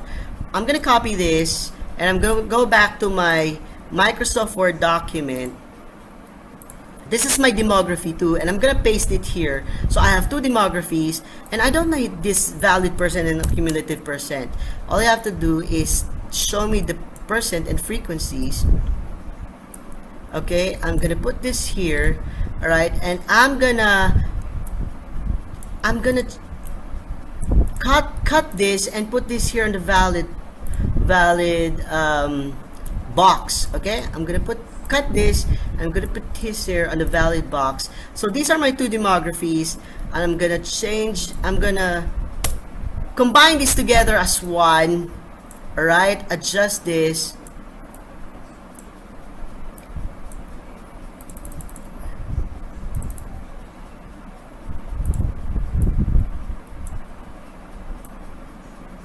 All right, adjust this as I wish. Maybe adjust this a little bit further here, adjust this a little bit further there, and adjust this a little bit further here. Okay, and adjust this a little bit further there. There, I have my this is my table called demography. Table 1, demography. Okay, so this is my frequency N. Okay, and this is my percent. All right, this is my percent. All right, so that's it. Now that we have learned a lot of the basic analysis, for example, you have already keyed in years of work experience here on your variable view over here. And you have already placed the label and the values for the years of experience and job satisfaction. The first task that you must do is to go to analyze here and click the normality test because we need to see if it is normally distributed. And in order for you to go to the normality test, you have to click the analyze, descriptive statistics, and then explore. Okay, so you will find all these basically here at this side of the table, and you have to transfer it to the dependent, which is the effect variables. You're looking for both effect variables. And you have to click the plots and remove all the other ticks that you find. Only the normality plot will be ticked here. Only this, because you just want to see the normal distribution. Click continue, click both uh, S statistics and the plots, and then click OK. And we are going to see the output. So these are the outputs of the job description. And as you see, we have to look for the Kolmogorov, Smirnov, and Shapiro will. And because it is less than 0.05, both Kolmogorov, Smirnov, and Shapiro will are not contradictory of each other and stating that this is not normally distributed, not normally distributed. So it is not normally distributed. And therefore, it is non-parametric test. And, and we have to choose the non-parametric test. So how to decide which non-parametric test to choose from? We have to go back to the main SPSS and look for the variable and see the values. Okay, if the categories of the values, regardless if it's nominal or ordinal scaling, if there are three or more categories and of both what you're trying to compare with, there are three or more categories.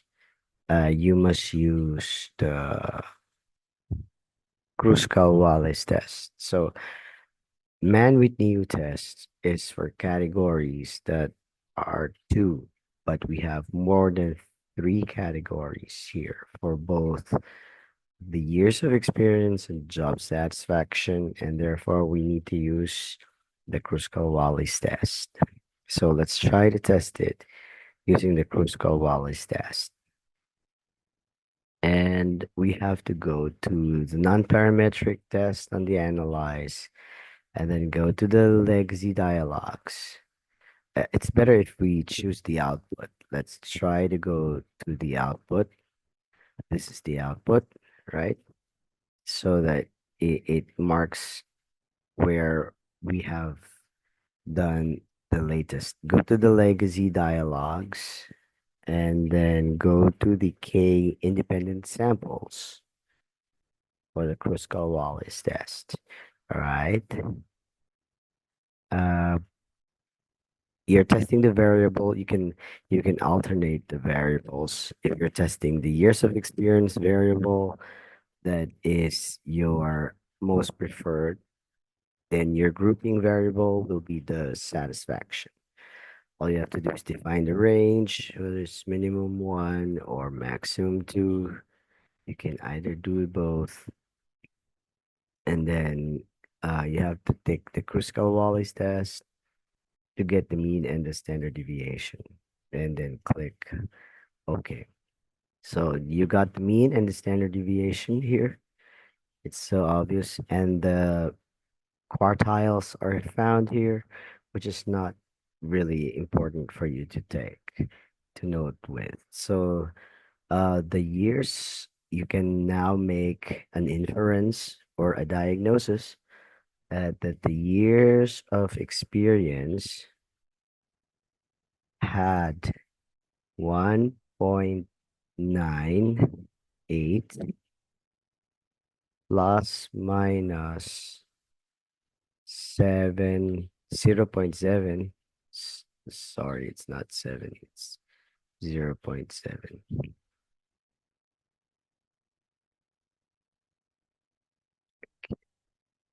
Plus minus 0.795. Okay. So the years of experience had a mean score of 1.98 plus minus 0.795, while the job satisfaction had a mean score of 7.52 plus minus 1.6930. And that's how you make an inference. So the job satisfaction has a larger difference of their deviation as compared to the years of experience with lesser deviation from the mean, from the center, which is the mean. And that's how you do your first interpretation for non-parametric tests. Now, since it is not normally distributed and it's non-parametric, you want to know what is the relation, is there a relationship between years and job, years of experience and job satisfaction? You may use the Spearman rule because it is non-parametric, so the test will be Spearman rule. So we're gonna go to correlate and bivariate, and then you will usually find it here at the left side. Okay, so all you have to do is transfer it to the right and then click the Spearman rule, not the Pearson. A correlation of non-parametric is Spearman rule, not the Pearson. And therefore, we will find the answer to the question, to the significance. Okay. If it is greater than 0.05, then it has no relationship. Therefore, regardless of how many years you work, you can still not be satisfied. Or irregardless of how many years you work, you can still be satisfied with your job. And irregardless, it can be vice versa. Irregardless of how much satisfied you are, it doesn't matter how many years you work because there is no relationship between the two. So both are not related to each other. And that's how you do your non-parametric tests. And usually non-parametric tests will only be for lesser than 50 participants. As you can see, there are 50 respondents to this. And we usually have a not normal distribution on lesser number of samples. And if we go to a bigger number of samples, we'll try to see bigger number of samples on another test. I will show you a bigger number of sample. And this is an example of another SPSS. And if you want to see how many, you have to drag down how many respondents do we have. Drag all the way down and you will find that there are 80 respondents. Okay, so the bigger number of population here. And if you want to know the variables, you can see that there are post-test and pre-test, intervention and control. So basically, it's divided into two groups, intervention and control. And if you have two groups of 80 respondents, that means this is 160 in total. None of these intervention can be in the control and vice versa. A control can never be an intervention and an intervention can never be a control. So if this is an 80 participant and has two groups, and therefore they are called a cumulative of 160 respondents. So they are definitely normally distributed on both ends. And if that is so, and we have to analyze it based on a parametric test. And if you want to know the relationship between intervention and control group for a parametric test, you need to use t-test. But since this is a separation of uh, post-test intervention, post-test control, pre-test intervention, and pre-test control, there are two questions that we want to know whether it's control, both post-test control, or both post-test intervention, or both pre-test intervention or pre-test control, or only intervention and control, either post-test or pre-test. Neither will matter as long as it's an intervention group. We can have both in the transform variable.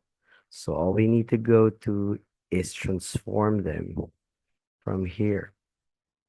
Go to the compute variables and find the post-test. You can actually make this bigger so you can read the whole thing. Okay. Since it needs to be the whole table, so you will know whether it's pre-test control or pre-test intervention. So let's start with the first question. Is it significant for both interventions and control? Intervention only, whether it's pre-test or post-test, we're going to use intervention group. That's the name of the target variable. So all we need to do is get the accumulation of all the intervention groups, whether it's pre-test or post-test. Go to the next group, post-test intervention group, because we are now targeting only intervention. And then click OK. So that's intervention group.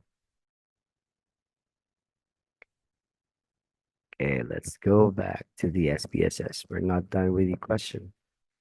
And the next question is the control. So we're going to change this target variable into control. Here we have changed target variable from intervention, it becomes control. And therefore we have to remove this and then see again. We have to get only the control group, pretest control plus post-test control. Post-test control. Okay, then we have to click OK. And we go back to the SPSS. All right, so we have two groups. Now we can answer a question. What's the difference? We're going to use the t-test. And there's another question that we wanted to ask, whether post-test of both control and intervention is better than the post-test of both um, intervention of a pre-test intervention and control. So we're going to have the transformation again, because our next question is only pre-test. Pre-test. We don't know whether the pre-test works, whether the group before the intervention is better than those who did after the intervention. Pre-test intervention group. Only pre-test. We want to see. So that's the transformation that we're going to do. All right. Let's try to do another sharing, because we have another question in mind about the post-test. Maybe the post-test is better, after which they have done their own interventions, or the control has done its own conventional way of doing it. So let's do the post-test. Post-test control plus post-test intervention. And if we click OK, yeah, we now have an accumulation of all these transformation. So now we can have an analysis based on our question. We have to go to analyze, and then we will go to compare means and paired t-test. Okay, the first question that we have is, who's better, intervention or control? That's the first question. We were also asking whether pre-test or post-test, which one is better? And we can also ask another question, whether pre-test control is better than pre-test intervention. We can have those questions here. Whether the post-test control is better than the post-test intervention, because it's very interesting to know whether which one is better, the post-test intervention or the post-test control. They have both the intervention. One is doing conventional and the other one is doing the intervention. Or better, anyway, pre-test intervention and pre-test control has no value because it's before the intervention, and therefore none of them has any idea of what's happening. So it's not interesting to know that anymore. Only these three are interesting to know because they are a combination of. So let's click the OK button. Okay, there are three groups, and oh, this is a good one. There's a very big significance. And if the significance is less than 0.05, then the hypothesis is accepted, or maybe the null hypothesis is rejected because the significance is 0.05. So if you're asking whether post-test and post-test have a significant difference between each other, yes, the answer is yes. And since this is a parametric test and we want to know the relationship, we can see the relationship here. This is the significance, right? And these are the questions that we're looking for. They're asking these questions. Are they better than each other? Are they better off with each other? The answer is yes. You can reject the null and accept the alternative hypothesis. Now, we want to know if they have relationship with each other. So we're going to go to the analyze, and we're going to go to correlate and bivariate, and we're going to choose the Pearson correlation and no more the Spearman row, because this is a parametric test.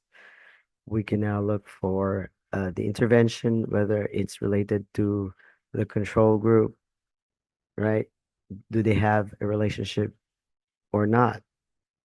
And just click OK. The answer is yes, they have a relationship with each other. That means the conventional way of doing what the variable needs to be done, as compared to the new intervention that has been administered or has been presented,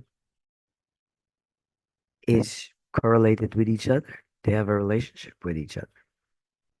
All right. And then the next question, maybe we're so interested with the next question between the pre and the post. We're going to analyze, bivariate, all right, all the way down. The pre and the post, bring this back there. We cannot have four on Pearson correlation. Pearson correlation, only two. So it's so interesting to know whether the pre-test is related to the post-test. And the answer is yes, because the significance is 0.0000. Therefore, there is a very good relationship between the two. And that answers the question of pre and post test.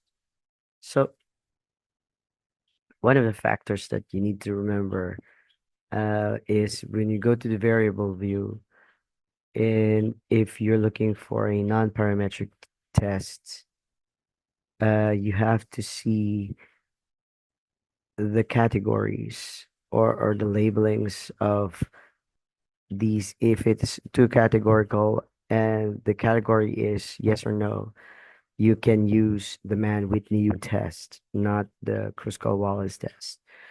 So that's one of the basic things that you need to remember. And just be careful when you're trying to use categories, because some of the categories may be similar, although some of the categories are similar to each other, like this obedient or disobedient, yes or no, they're both similar to each other, and the category is only two, then that means you need to use Mann-Whitney test. And if you have three categories here, don't combine this with the two categories. It will have a contamination of the results. So when you're trying to make and formulate your own questionnaire, survey questionnaire, just remember when you're trying to combine and transform them together, there will be contamination of the results, and the results may be unreliable. Looking at unreliability, because it is discrepancy between the two. So just be careful on the categories that you're using. And remember that the order of is different from the scale and the nominal. Nominal is numerical and it's not in the order of, and there's a difference between in the order of and not in the order of. So those are the things that you need to remember. And I hope you learn how to make your survey questionnaire, since that will be one of the most uh, critical thinking tasks that you will need to remember when you're trying to make a survey questionnaire. If the SPSS will have contaminations or discrepancies, then the results are unreliable. Make sure that your questions must have a reliability test, whether you can count on it or whether it's confusing and ambiguous, since it is contradicting to the theories that you have learned from all these. SPSS, to determine if a variable, a continuous variable, is normal or not. We're going to go ahead and use the Kolmogorov-Smirnov and the Shapiro's Wilk test. So it goes fast. Let's watch. We're going to go to Analyze, Descriptive Statistics, Explore. We'll kick all three of them in there. We're going to go to Plots.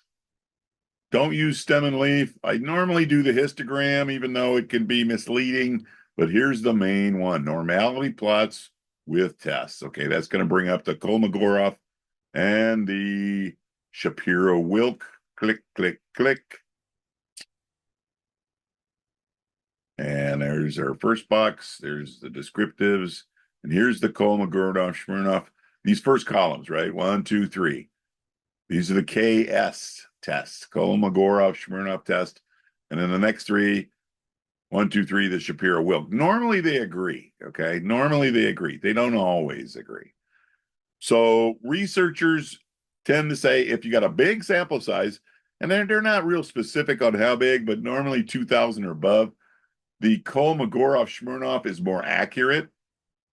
And if you got a small sample size, again, it's kind of gray area, which was considered a small.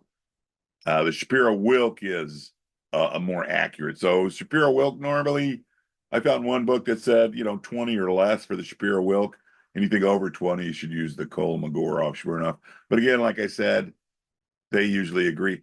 The Kolmogorov-Smirnov test, it has a little special thing.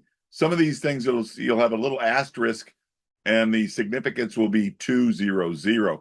What that means is that the software is calculating that if you had a bigger sample size, then the data set would probably be normal. That's what that means, okay?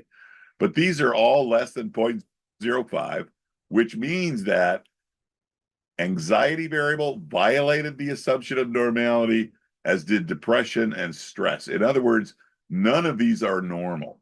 remember, when you're checking assumptions, if the p-value is less than 0.05, in other words, if you get significance while checking an assumption, that means you violated that assumption. I'll say that again. Students get confused on this a lot. So think about the null hypothesis when checking assumptions, right? The word no or not is in the null hypothesis. So the null hypothesis would be these variables did not violate the assumption of normality. That's the null. They did not violate, okay? So you get to reject that, right? Because the p-value is less than 0.05, you reject the null. Therefore, the null becomes the alternative, which is true. The variables did violate the assumption. And again, this is why you don't go by the histograms. That one doesn't look too bad to me, but it's not normal, right? And this one looks pretty normal, but according to the Kolmogorov, Smirnov, and the Shapiro-Wilk, none of these are normal, right? So there is depression. Again, it looks pretty normal to me, but not to the math. That's what we got to go by. Now, this one does look skewed, okay? Okay, but that's it. And again, this is your box. Right there. So remember, if the significance is less than 0.05, it had violated the assumption. And that's true for all assumptions, not just normality. Last time, if the p-value is less than 0.05, when checking assumptions, that means you violated that assumption. All right, that's enough. MGZ out.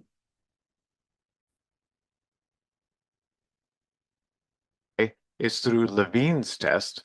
And really, it's done for you automatically as soon as you do an independent sample t-test. So if you go into Analyze, Compare Means, Independent Sample t-test, and you put your dependent variable in the test variable box and glasses in the grouping variable, and then specify your groups that you're interested in. For me, it's 0 and 1. Click OK. You get a descriptive statistics table, and which is this. And then Levine's test is right here. Levine's test for equality of variances. And it's an F test, technically. And you get an F value of 2.359. And its significance level is 0.129. So I mentioned in the textbook that this is one of those rare tests where you're quote unquote hoping not to see a p-value less than 0.05. You're actually hoping to see it greater than 0.05, because that will imply that the variances are probably from the same population. And you basically, in order to do the t-test, you're hoping that's going to be true. Although, as I mentioned in the textbook, it's not a big deal because we can easily use the results associated with the equal variances not assumed row in the table if we do find a significance value that's less than 0.05 here. Now, in this case, we did not reject the null hypothesis of equal variances. They're not reported. We have the standard deviations, which are close to the variance, and we can see that it's 0.768 versus 0.813. Numerically, those are fairly similar, and that's reflected in the p-value not being less than 0.05. So that's how you can test the assumption of homogeneity of variance by the Levine's test of equality of variances in SPSS. So I'm going to do those three different tests for homogeneity for Levine's. One's called Levine's, the other one's called the Brown-Forsyth test, and the other one's called the non-parametric Levine's test. And I've got another presentation video on howtostats.com YouTube's channel that's called Homogeneity of Variance, where I discuss these different tests conceptually, as well as other issues relevant to recommendations. I encourage you to check that out. So here's the actual step-by-step process for testing homogeneity of variance in three different ways, one of which is really good and really robust. I'm going to show us first the actual distributions of these data. What it is, I've got two groups, zeros and ones, and I've got IQ as a fictitious variable with scores. I think it's 20 in each group with IQ scores. Now, these data are actually fairly non-normally distributed, and we can check them out going through descriptives. And I've chose these data purposely Actually, one of them is more non-distributed than the other. So I'm actually going to split my file first according to group. Okay. So let's check out the distributions. Charts, histogram, continue. And let's look at the standard means and standard deviation as well, or mean and variance.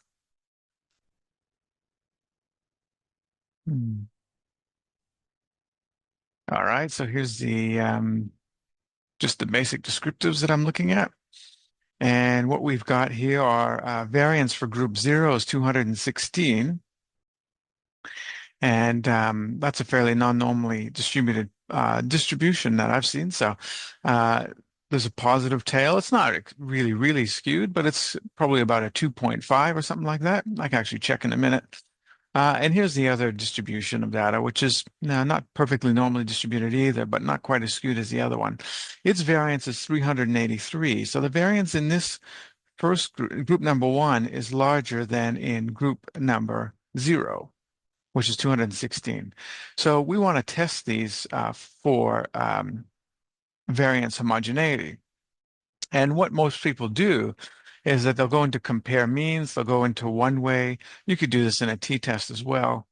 Actually, I'm not sure if it'll do the homogeneity of variance in t-test. I can't remember off the top of my head, but here we got options and we've got homogeneity of variance test. And this is actually going to do the traditional Levene's test, which is comparing, deriving absolute values from the observations and their respective mean. Again, check out that video that I've done. It's more of a lecture talking about these different techniques. I forgot to unselect my split file because I don't want to select these by group or analyze all. All right, so analyze, compare means, one-way ANOVA. Let's do that again. So here we get the test of homogeneity of variances. Now, isn't that interesting? It's not quite so statistically significant. And so we'd feel confident reporting our ANOVA F value, which is suggesting that there's no mean difference because it's not statistically significant and the F value is really small.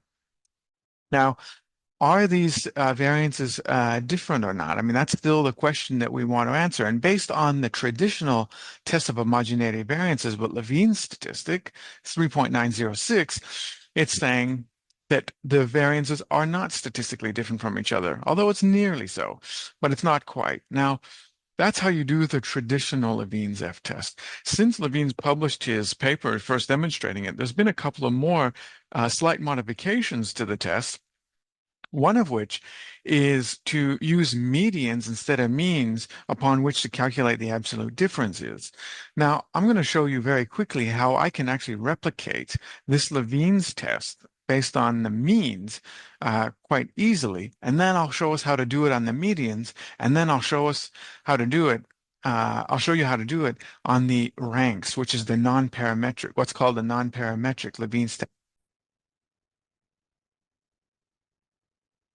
I'll show you how to do it on the ranks, which is the non-parametric, what's called the non-parametric Levene's test, which is the most robust when you have skewed data. Now, to actually do a poor person's Levene's test, if you will, go into data and aggregate. You don't have to do it this way, but this is the way that I think is the easiest way. And I'm again going to have to actually calculate the groups based on split file because I need to get the means respectively for each group. Click OK. All right, and then I'm going to data and aggregate, and you're actually going to see the means form a variable. I suppose I could have chosen a break variable. Sorry about that. This is actually a better way to do it. I wonder if it would have, I wonder what, who knows? I'll have to try that again, see if it actually does the same thing, but I don't want to take a chance. So I'm going to do IQ and group, and I'll show you what this does in a second. It's actually quite simple, but so what it's done is it's calculated a variable called IQ mean, and it's calculated the mean for the group that's called 0, which is 102.9, And it's got that value for all of the values of 0. And then for the group of 1, where the mean is actually 100, it's created the mean variable. It's all the same variable, but it's actually segregated it according to its own respective means. That's a really cool feature in SPSS to be able to do that. So now I can actually compute the difference between the IQ values, IQ difference, let's say mean, we'll call it a mean because it's against the mean. So we'll IQ minus mean, and we'll click OK. And that calculates 91 minus 102.9 equals 11.990. And it's calculated that for everybody. And then it also does it for the ones, but based on a different mean, because the mean is different for the for group number 1 versus group number 0. Now I need to transform these into absolute values. And that's easily done too. And you just go like that, absolute, and put that variable in there. And then it's going to ask me, do I want to change the existing variable? And I do. So now I've got the absolute difference values for all my observations, but respective to each group's mean. And now if I do an ANOVA on this variable here, whoops, if I do an ANOVA on this variable, this is actually the Levene's test of difference for the means, but it's the traditional old-fashioned one. Let's check it out. I don't actually want to calculate homogeneity variance on that. See the significance level of 0.055 with an F of 3.906? Well, that's actually the same value that we got here.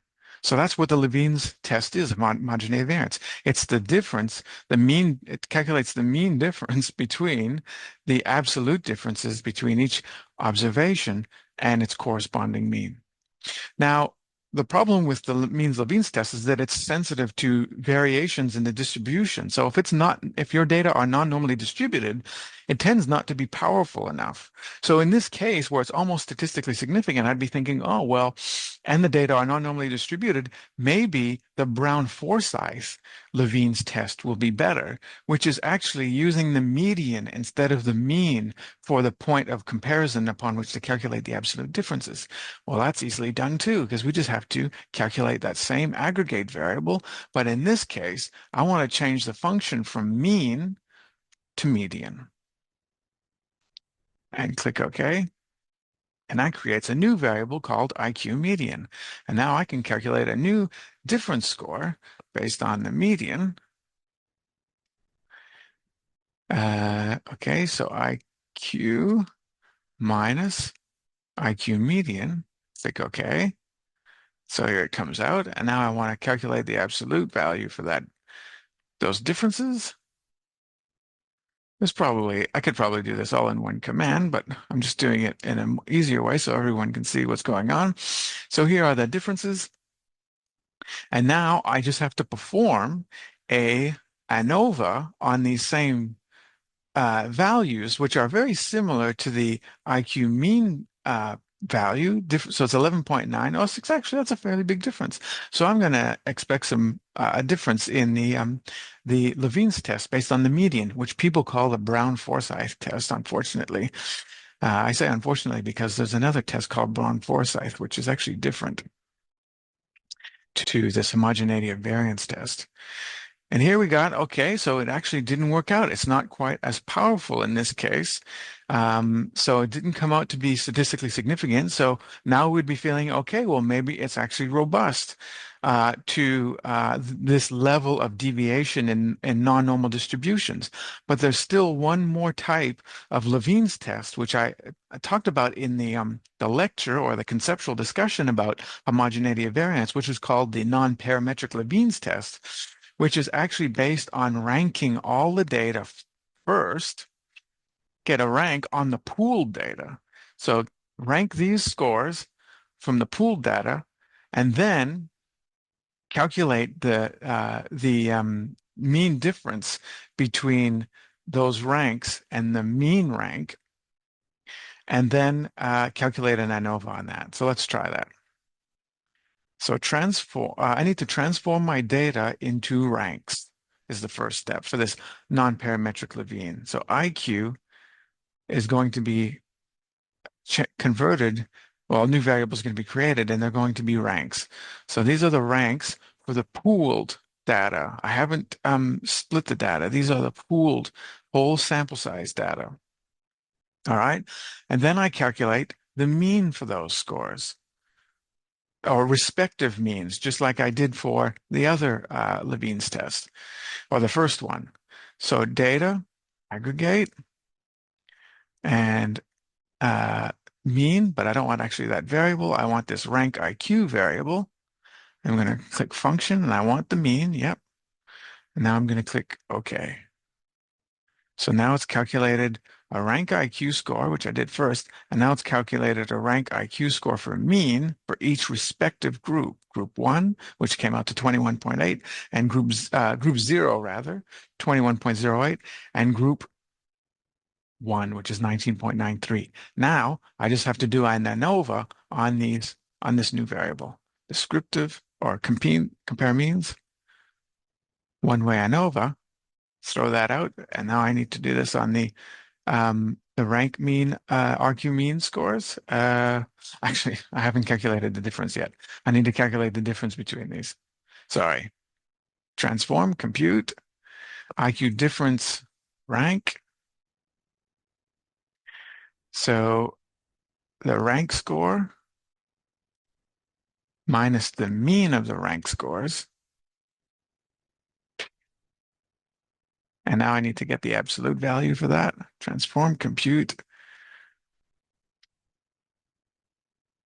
Whoops.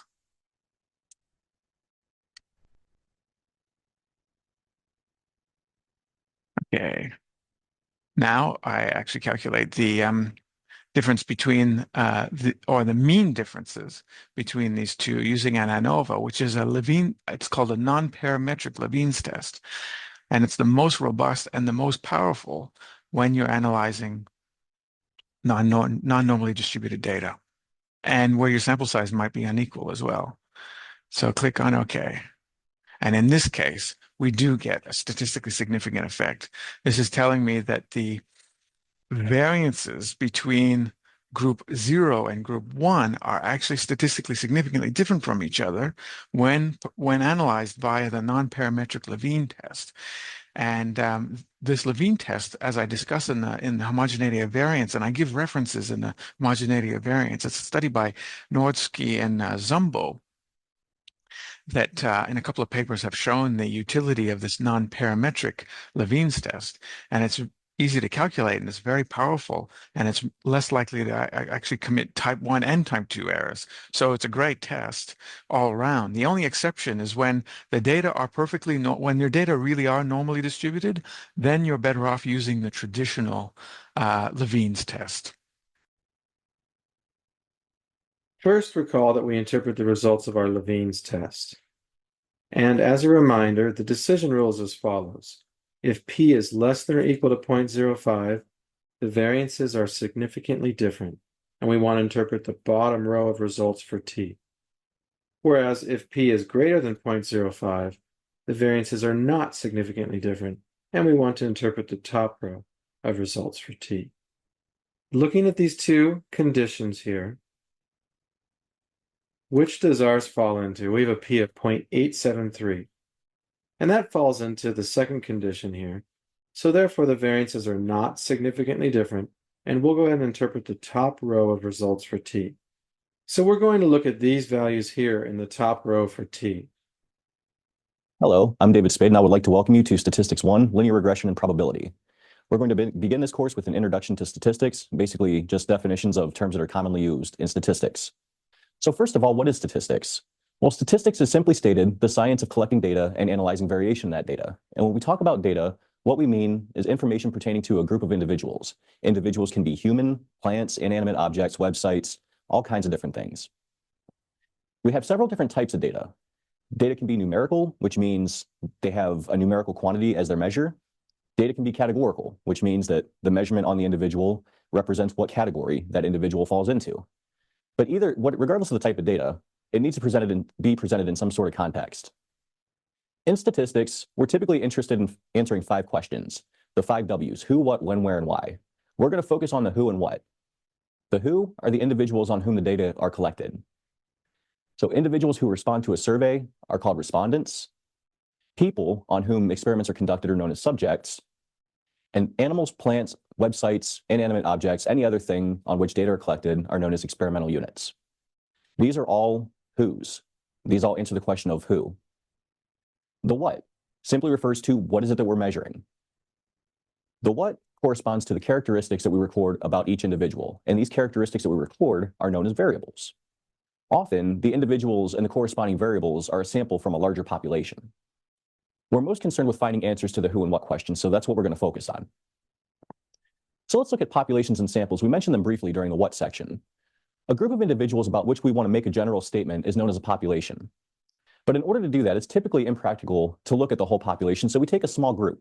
And a group of individuals that are selected from the population is known as a sample. The sample is then used to make generalizations about the population. So for example, suppose we collect a sample of 100 students from a particular university, and we find their grade point average, and we look at the high school they attended, in an effort to determine how the high school that they attended affects their performance in college. The questions that we want to answer are, what are the who and the what of this study, and what are the population in the sample here? So the who. The who are the individuals that we sampled, the individuals on whom we're collecting information. And in this study, the 100 students are the individuals on which the data were collected. The data are the GPA and the high school. So the what? We've briefly mentioned that already. We measured the GPA and the high school the student attended. These are the what. What's the population? Well, who are we trying to make general statements about? The students at this university. So that's our population, all the students at this university. And the sample? The sample is the 100 students that we chose. We have several different types of variables. One is an identifier variable. And this is a variable for which each individual receives a unique value. And they can be useful, but not so much for analysis. So examples include student IDs and social security numbers. Categorical variables are variables that tell the group or category to which an individual belongs. So gender, political party, age group are all categorical variables. And a quantitative variable is a variable that contains numerical values with measurement units, or which have a meaningful numerical value. So speed, age, and weight are examples of quantitative variables. All right, so back to the GPA and high school example. Suppose that for a group of high school students, we measure their GPAs as well as the high school that they're attending. What are the variables in this study, and which type of variable is each one?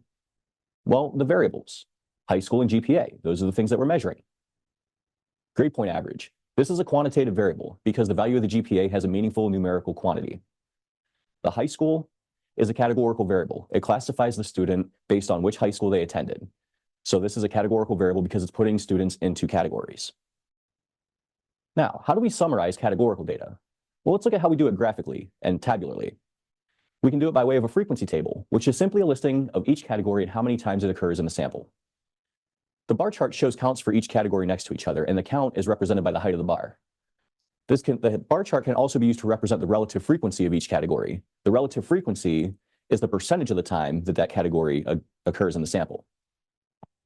So again, the relative frequency, the percentage of the time the category occurs in the sample. We can also use a pie chart, which shows the relative frequency of each category as a proportional slice of a circle. But before using any of these displays, we need to be careful and make sure that the variable that we're representing is in fact categorical. If it's not, then these displays are meaningless. So let's talk about some of these displays. So let's look at our university example. We have 14 from high school A, 16 from high school B, 20 from high school C, 20 from high school D, 13 from high school E, and 17 from high school F. And what we're going to do is we're going to make a frequency table, a bar chart, a relative frequency bar chart, a frequency bar chart, and a pie chart to describe the distribution of the high schools among our sample. So here's the frequency table. Across the top, you see all the categories, high school A, B, C, D, E, and F. We have the frequencies 14, 16, 20, 20, 13, and 17, and the corresponding relative frequencies 0.14, 0.16, 0.2, 0.2, 0.13, and 0.17.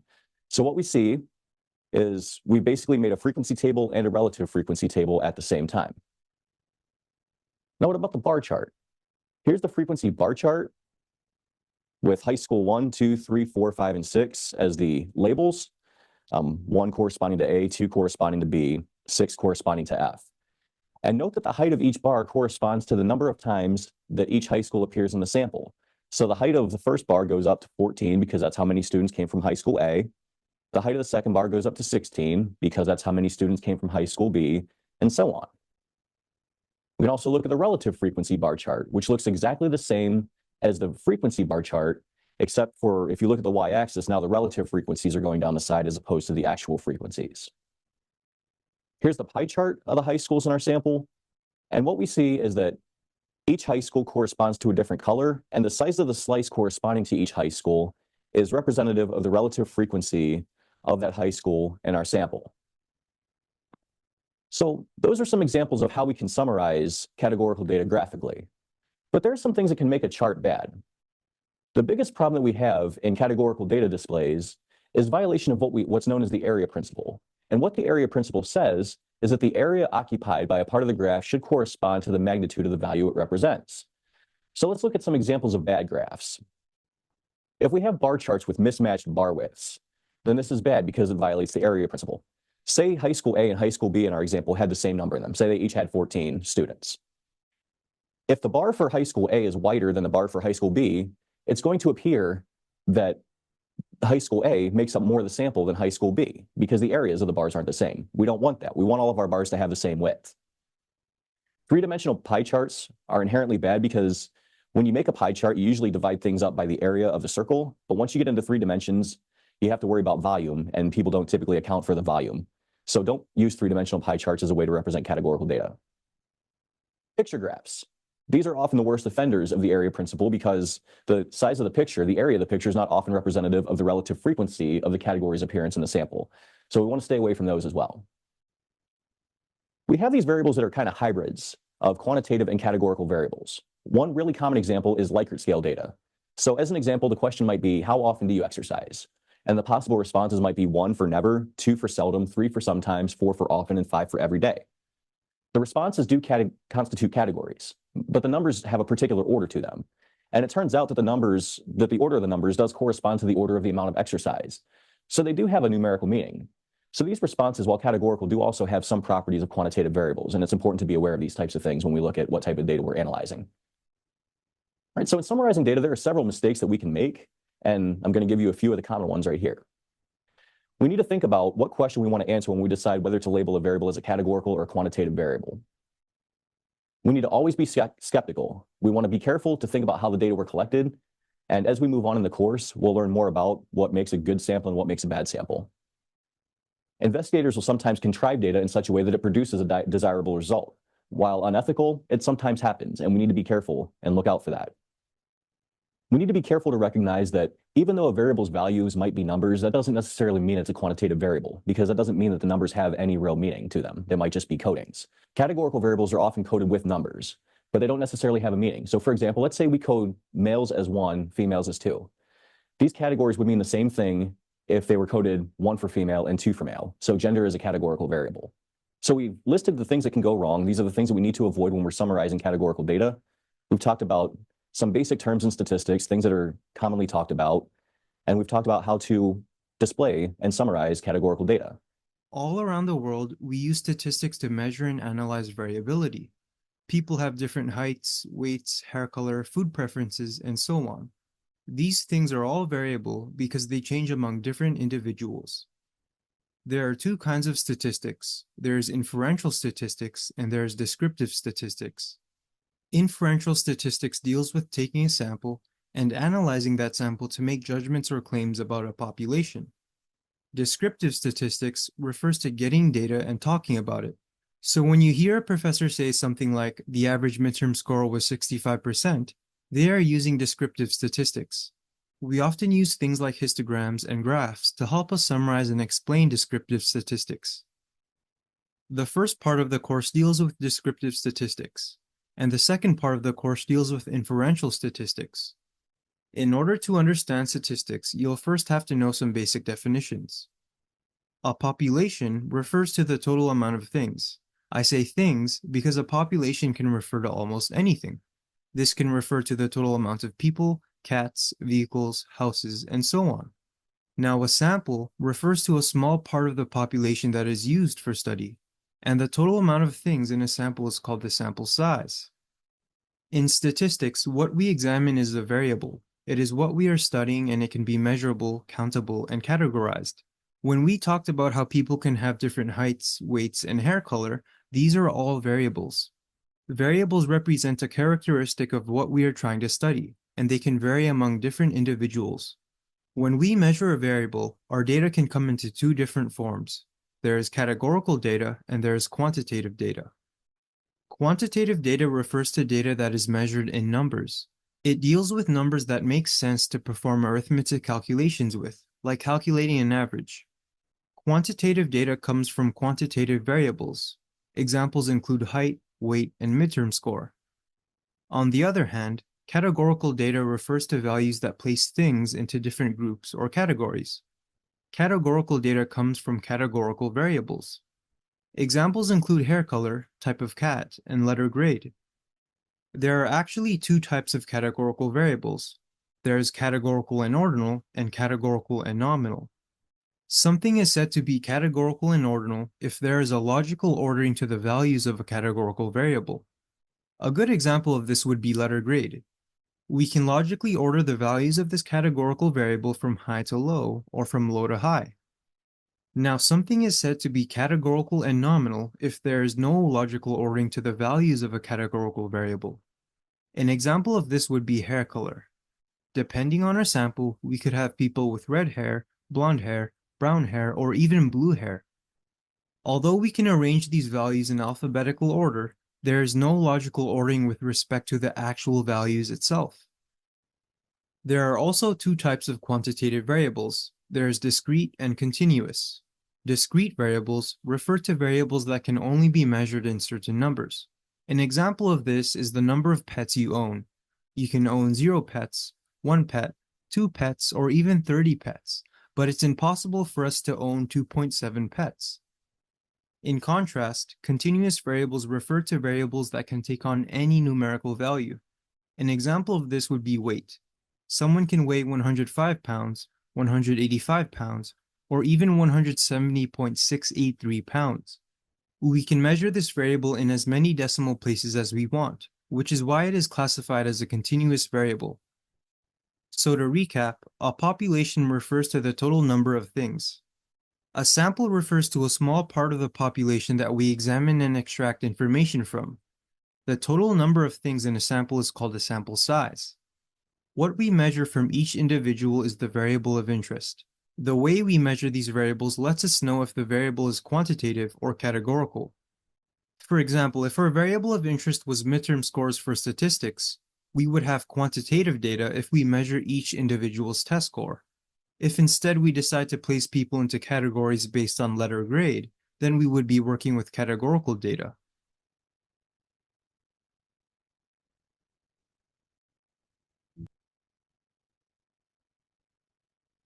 In this video, we'll be learning about the normal distribution and the 68-95-99.7 rule.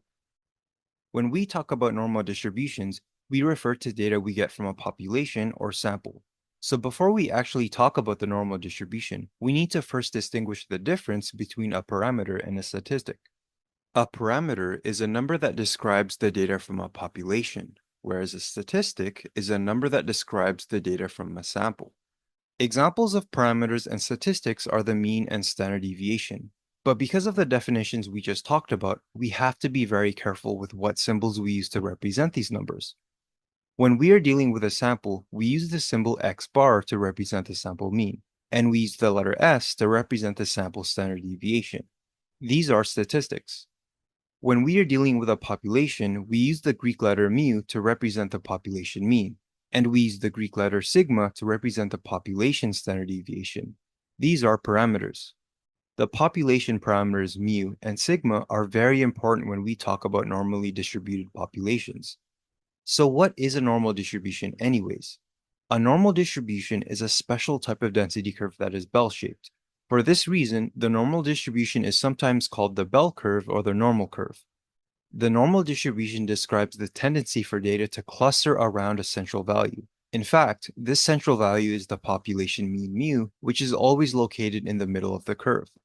So for any normal distribution, we can say that some data points will fall below the mean, other data points will fall above the mean, but most of the data values are located near the mean. The normal distribution and its shape actually arises from many different variables found in nature, such as weight, height, volume, blood pressure, and many more. This is why the normal distribution is commonly studied.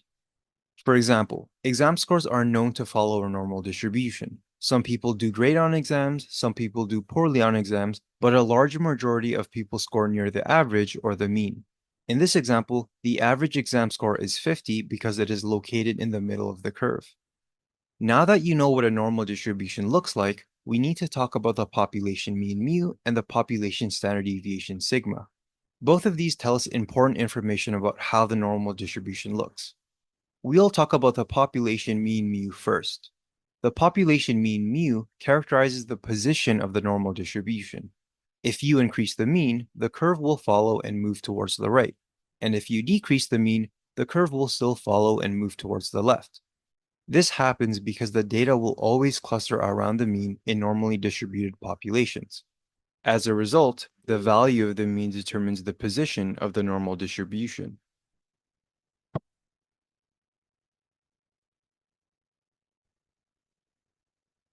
This video, we will be looking at the mode, median, mean, range, and standard deviation.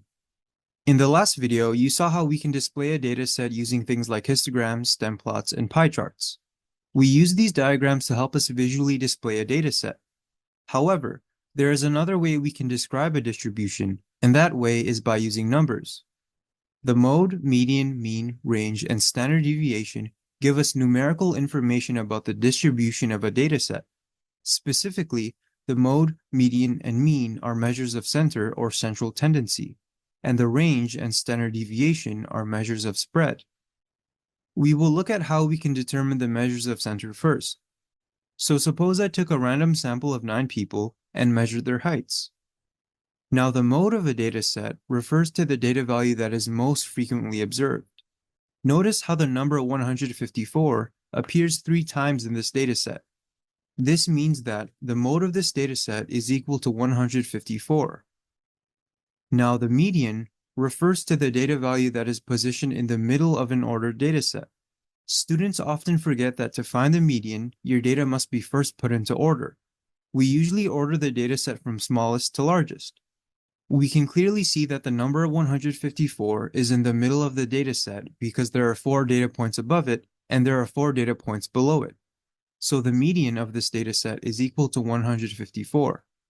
When a data set is extremely large, it might be helpful for us to use the formula n plus 1 divided by 2. This formula tells us the position of the median. N refers to the total number of data values in our sample. We have a total of 9 values in our sample, so n is equal to 9, and 9 plus 1 is equal to 10, and 10 divided by 2 gives us 5. As a result, the median is equal to the value in the 5th position, which is equal to 154. Note that we could have counted from the bottom and we would still get the same answer, as long as the data set is ordered. We always use the formula n plus 1 divided by 2 to find the position of the median. When we have an odd amount of data values, the median will always be apparent. However, if n is an even number, we see that we have 2 middle data points. And if we use the formula, we end up with 5.5. We see that there isn't a value in this position, so what we do is we take the arithmetic average of the 2 values beside this position. So we would have 154 plus 155 divided by 2, and we get an answer of 154.5. This value is in fact the value of the median for this dataset. The last measure of central tendency we will talk about is the mean. The mean is just another name for the arithmetic average. The formula of the mean is as follows. It is equal to the summation of all data values divided by the total number of data values. If our mean comes from a sample, we call it x bar. So to get the mean for this sample, we add up all the data values, and since there is a total of 10 values, we will divide by 10. As a result, we get a mean or x bar of 165.6. Let's quickly compare between the median and the mean. Both of these are measures of center, but they measure center in a different way. The median refers to the physical middle point, so for this dataset, the median would be equal to 12. Now the mean can be thought of as the balance point. If you calculate the mean for this dataset, you would get a value of 10. If these people were of equal weights, this is the position in which a seesaw would be balanced. Now let's talk about the measures of spread. This includes the range and standard deviation. Both of these values measure spread in a different way. The range is simply the maximum minus the minimum, so it tells us how much room a distribution takes. In this dataset, the range is equal to the largest number, which is 196, minus the smallest number, which is 139. As a result, the range is equal to 57. Now the standard deviation is computed using this formula. The formula looks a little complicated, but the calculation for the standard deviation is simple. We will calculate the standard deviation for the following dataset.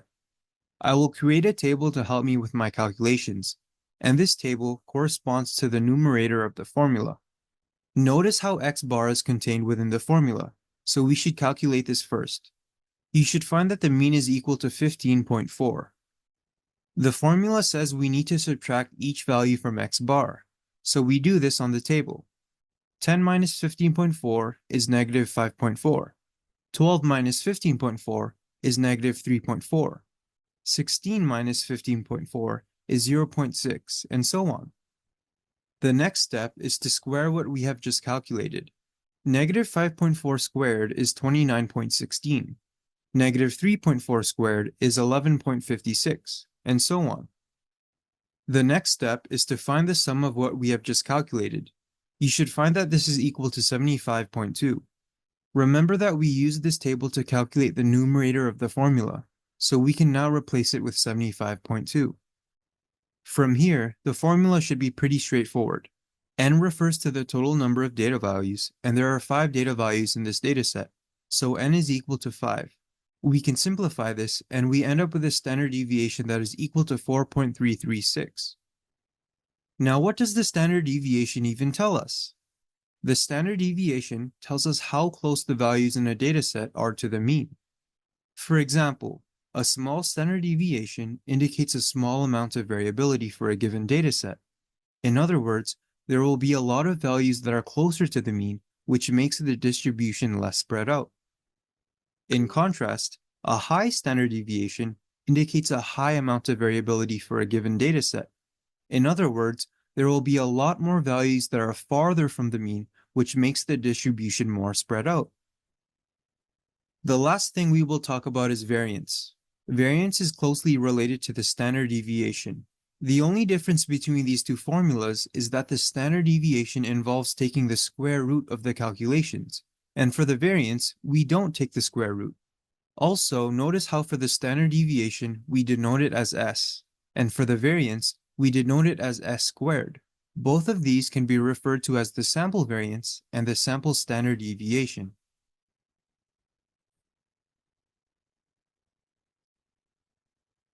In descriptive statistics, you're basically organizing and summarizing data using numbers and graphs.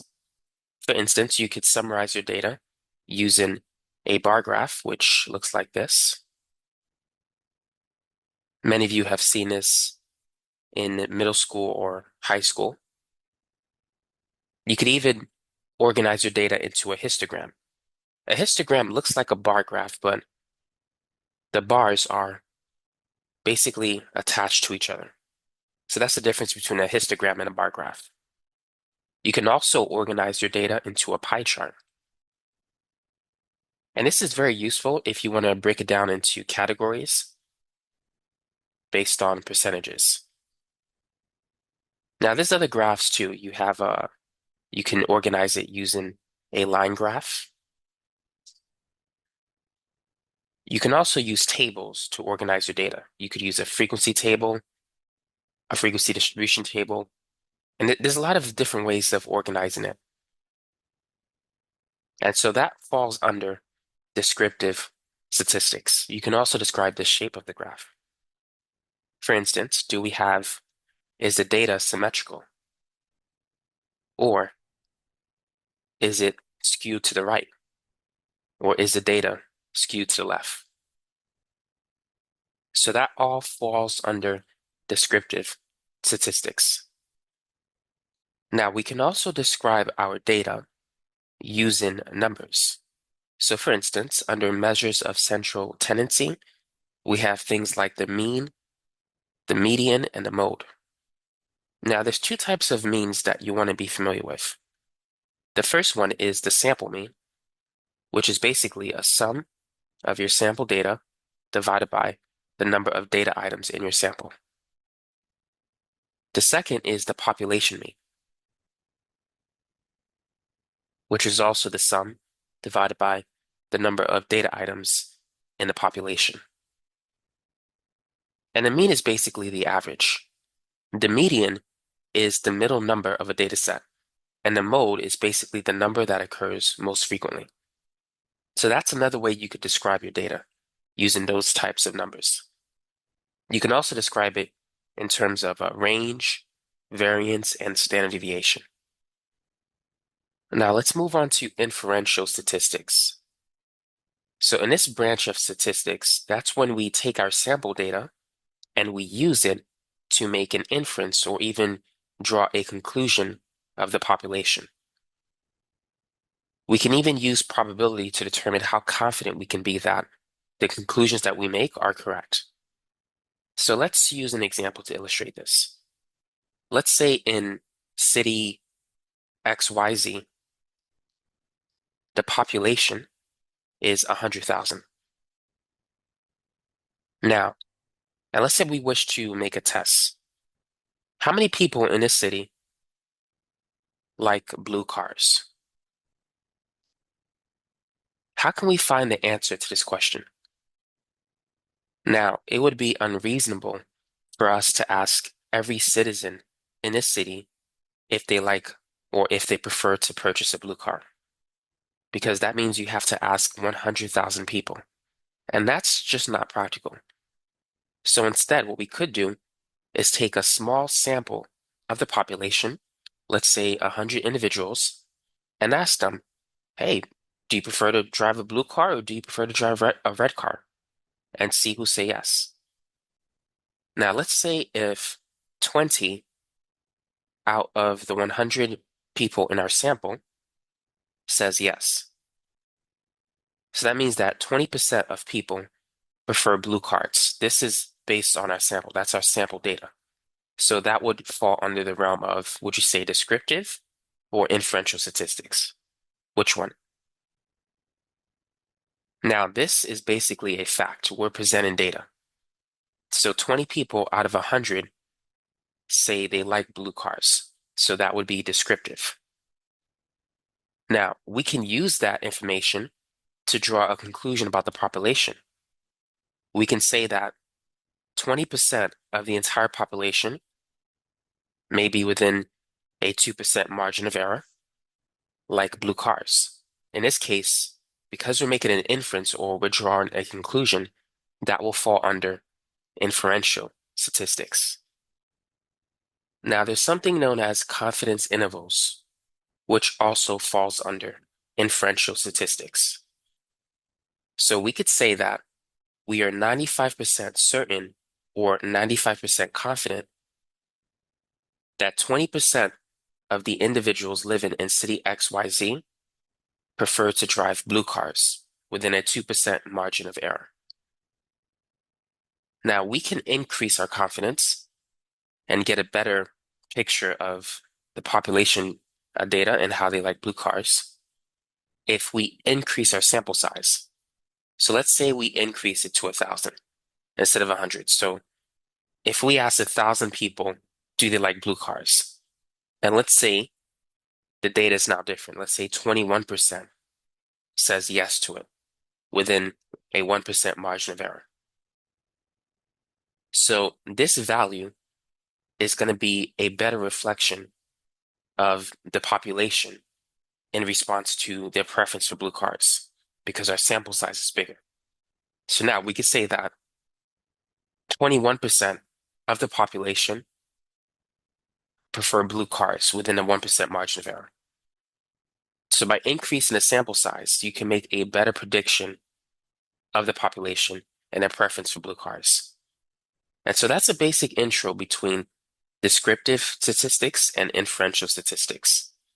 So hopefully this video gave you a better understanding of these two topics. We will be looking at the 5-number summary, box plots, and outliers.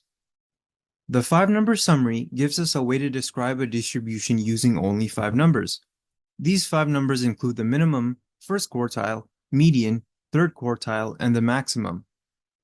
So if we took a sample and measured some random quantitative variable, we could order these values from smallest to largest and use the 5-number summary to describe the distribution. The minimum is the smallest value in a dataset, and the maximum is the largest value in a dataset. The median is the middle data value.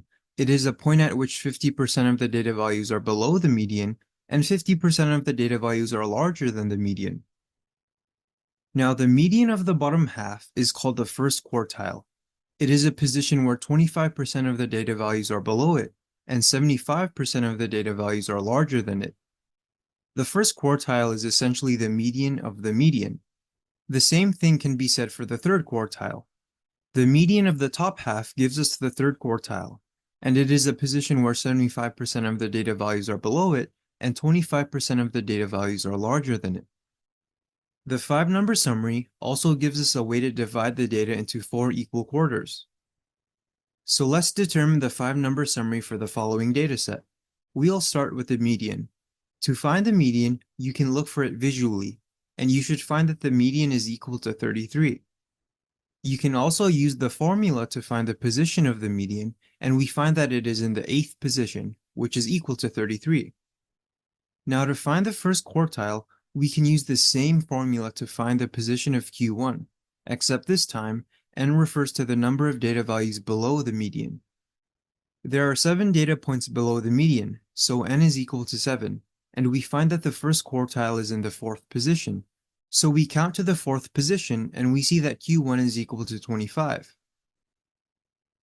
To find the third quartile, we will do the same sort of thing, except n refers to the number of data values that are above the median. There will always be symmetry, so you should find that Q3 is also in position 4. So we count 4 positions above the median, and we find that Q3 is equal to 36. Now the minimum is the smallest number, and the maximum is the largest number. So as a result, this is our 5-number summary. We can then take these 5 numbers and make something called a box plot. A box plot gives us a visual representation of the 5-number summary, and it looks something like this. Each vertical line on the box plot represents a number from the 5-number summary. The horizontal line that extends out from the box are called whiskers, and the actual box itself is called the interquartile range. The interquartile range refers to the middle 50% of an ordered dataset, and it is equal to the third quartile minus the first quartile. We can also have something called a modified box plot. It's like a regular box plot, except it accounts for outliers. Sometimes, outliers in a dataset aren't that obvious. However, we can mathematically check if a dataset has outliers in it. We say that a data value is considered to be an outlier if the data value is less than Q1 minus 1.5 times the IQR, or if the data value is greater than Q3 plus 1.5 times the IQR. So if you remember the following dataset, we had calculated the 5-number summary to be 10, 25, 33, 36, and 59. To check for outliers, we first need to calculate the interquartile range. We found that Q3 is equal to 36, and we found that Q1 is equal to 25. When we simplify this, we get an answer of 11. Now we said that a data value is an outlier if it is less than Q1 minus 1.5 times the IQR, or if it is greater than Q3 plus 1.5 times the IQR. At this point, we can start substituting values. Q1 is 25, Q3 is 36, and the IQR is 11. And so we say that a data value is considered to be an outlier if it is less than 8.5, or if it is greater than 52.5. If we look at our dataset, we see that no values are less than 8.5. However, we do have a value that is greater than 52.5. Therefore, we say that 59 is an outlier. And so when we make a modified box plot, we write the outlier as a dot, and the whisker will only extend to the new maximum. In this case, it is 50. So to quickly recap, a regular box plot is drawn using the 5-number summary. A modified box plot also uses the 5-number summary, but it accounts for outliers. And if there are outliers, a whisker or both whiskers will extend only to the new minimum or maximum. Similar to back-to-back stem plots, we can have side-by-side box plots. By having them side by side, we can make easy mathematical and visual comparisons between two sets of data. So now let's switch gears a bit and talk about the null hypothesis, which is one of the foundational ideas for doing statistics. What is the null hypothesis? It is a statement. It's a statement that there is no relationship between the variables that we're trying to test for. It's important that you understand that the null hypothesis always says there is no relationship. The null allows us to assess our statistical tests and tells us whether or not to reject or fail to reject our null hypothesis. I'm a bit of a stickler for protocol and philosophy, so I say fail to reject. Some people say accept. For reasons that I won't get into here, philosophically, we never actually accept the null hypothesis. We either reject it or we fail to reject it. Remember, the null hypothesis says nothing's going on. There is no relationship between the things we're measuring. What I want to do is be able to reject the hypothesis. If I reject the hypothesis, I know something's going on. I know I found something interesting in my test. I can write the null hypothesis mathematically like this. H sub naught is notation for the null hypothesis. The Greek letter mu is notation for a mean, an average in one group. So here I'm saying that the mean measurements in two separate groups are the same. Maybe I'm running a randomized controlled trial. Maybe I'm looking at the mean responses in my treatment group versus my placebo group. My null hypothesis says they're exactly the same. In other words, I have found no effect. Nothing is going on. I'm assuming that the thing I'm measuring has no effect whatsoever. That's my null hypothesis. I'm seeking to reject that null hypothesis. In this example, I've shown the comparison group to be a placebo group. That's a specific example. More generally, calling it a control group would be more accurate.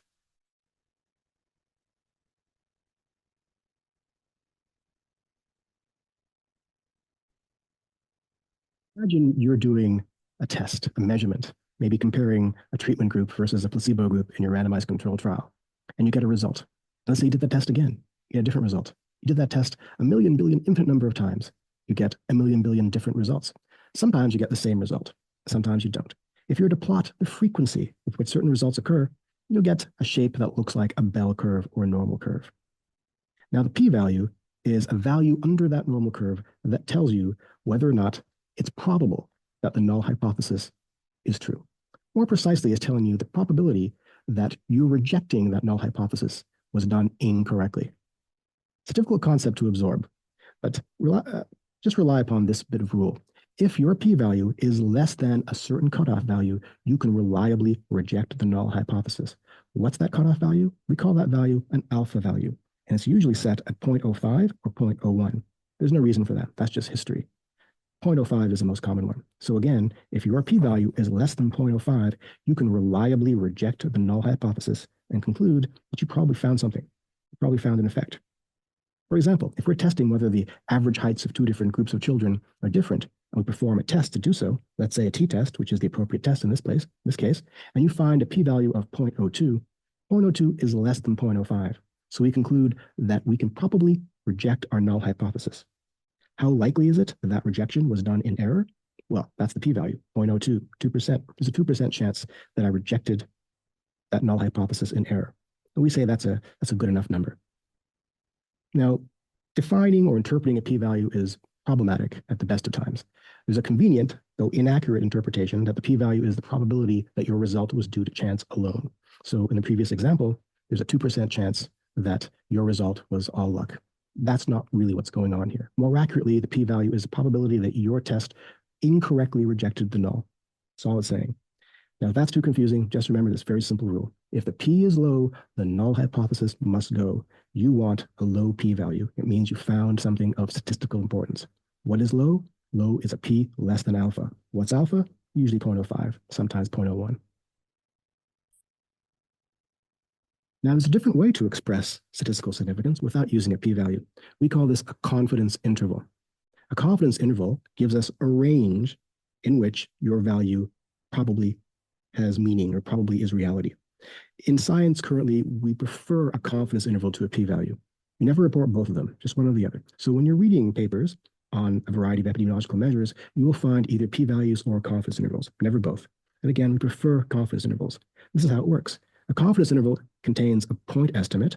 That's the thing that we care about, the thing that we're trying to measure. For example, the mean age of university students, 21 years. That's my computed average age. But it also gives me a range, an interval under which X% of the time I'm going to find an answer in that range. What X%? 95% usually. Where does that 95% come from? Well, that's from my alpha level. Remember 0.05? It's the same as 95. Don't worry about it too much. Just remember that a confidence interval gives us a range of values in which the actual answer probably sits. Now, there is a variety of statistical tests that you can use or you will come across in your science career.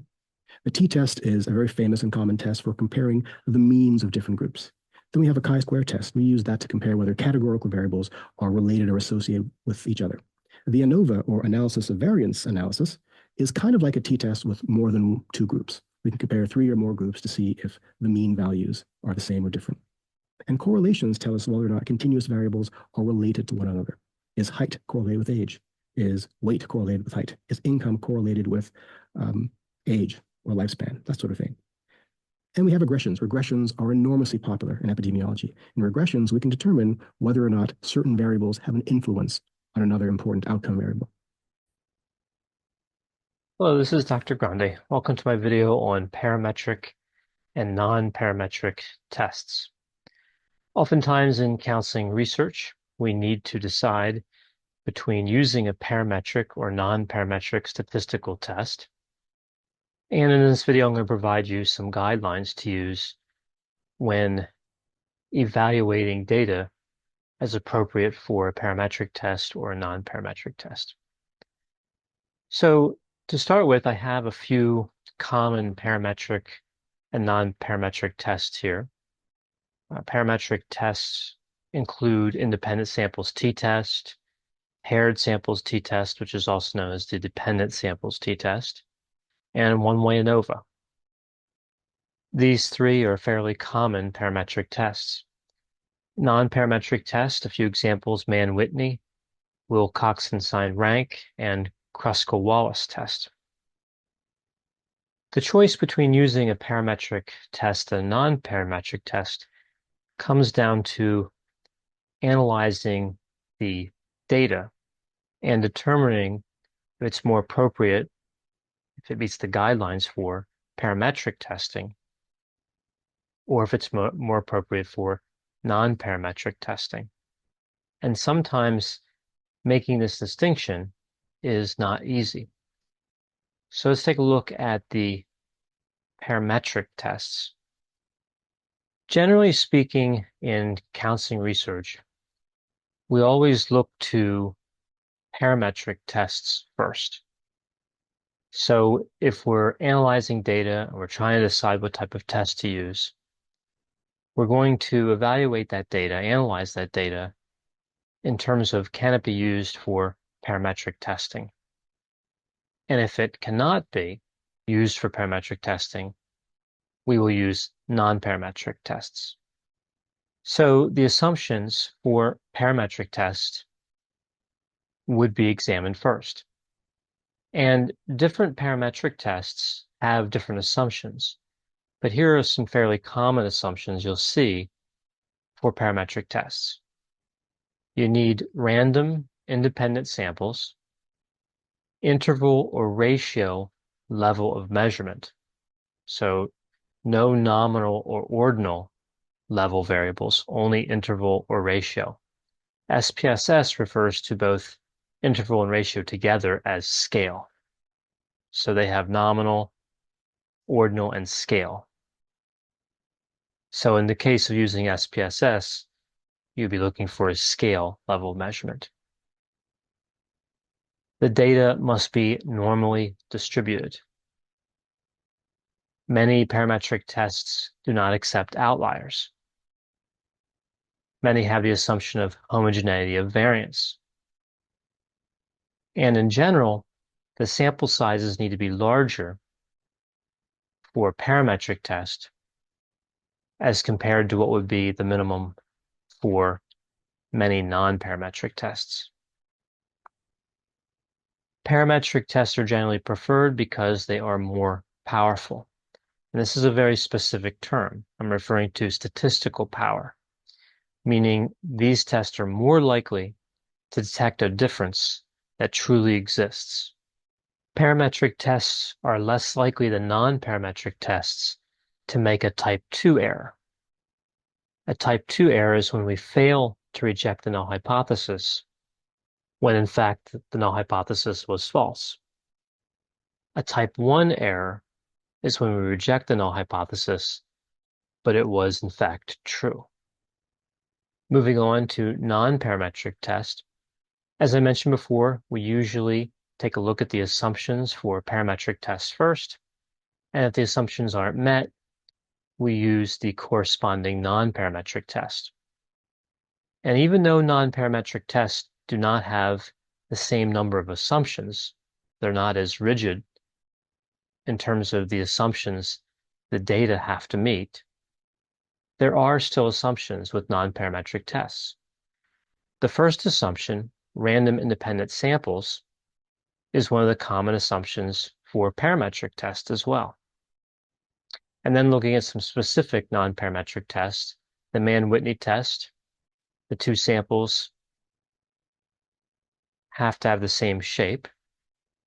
Wilcoxon sign rank test requires a symmetric distribution. And both the Kruskal-Wallis and Friedman's ANOVA require the same shape and equal variances. Non-parametric tests are more conservative. They have less statistical power. They are less able to detect a difference that is truly there.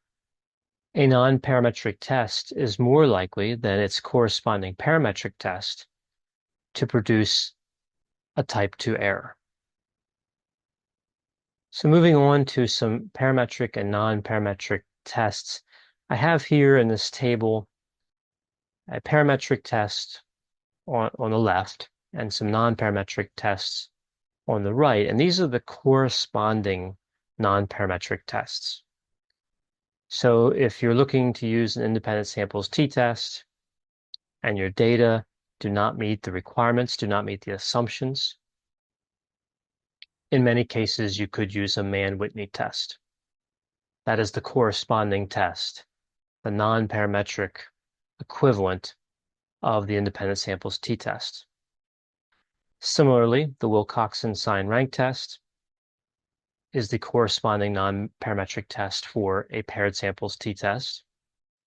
The Kruskal-Wallis test is the corresponding non-parametric test for the one-way ANOVA, and Friedman's ANOVA is the non-parametric equivalent of a one-way repeated measures ANOVA. And of course, these are just some of the more popular parametric and non-parametric tests. There are other parametric and non-parametric tests. And remember, it's important to check that the assumptions for tests that you're considering using are met.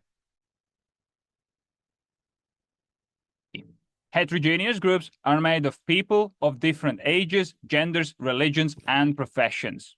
This means that each member can introduce new ideas and different perspectives that can later help to make better decisions and come up with creative solutions.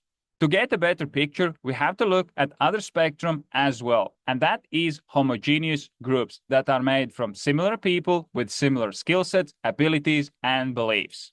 In this video, I want to focus on different settings of heterogeneous groups to see what are their advantages and disadvantages. Let's say you're running a company and you're building a team. Should you build a heterogeneous group or should you build homogeneous group?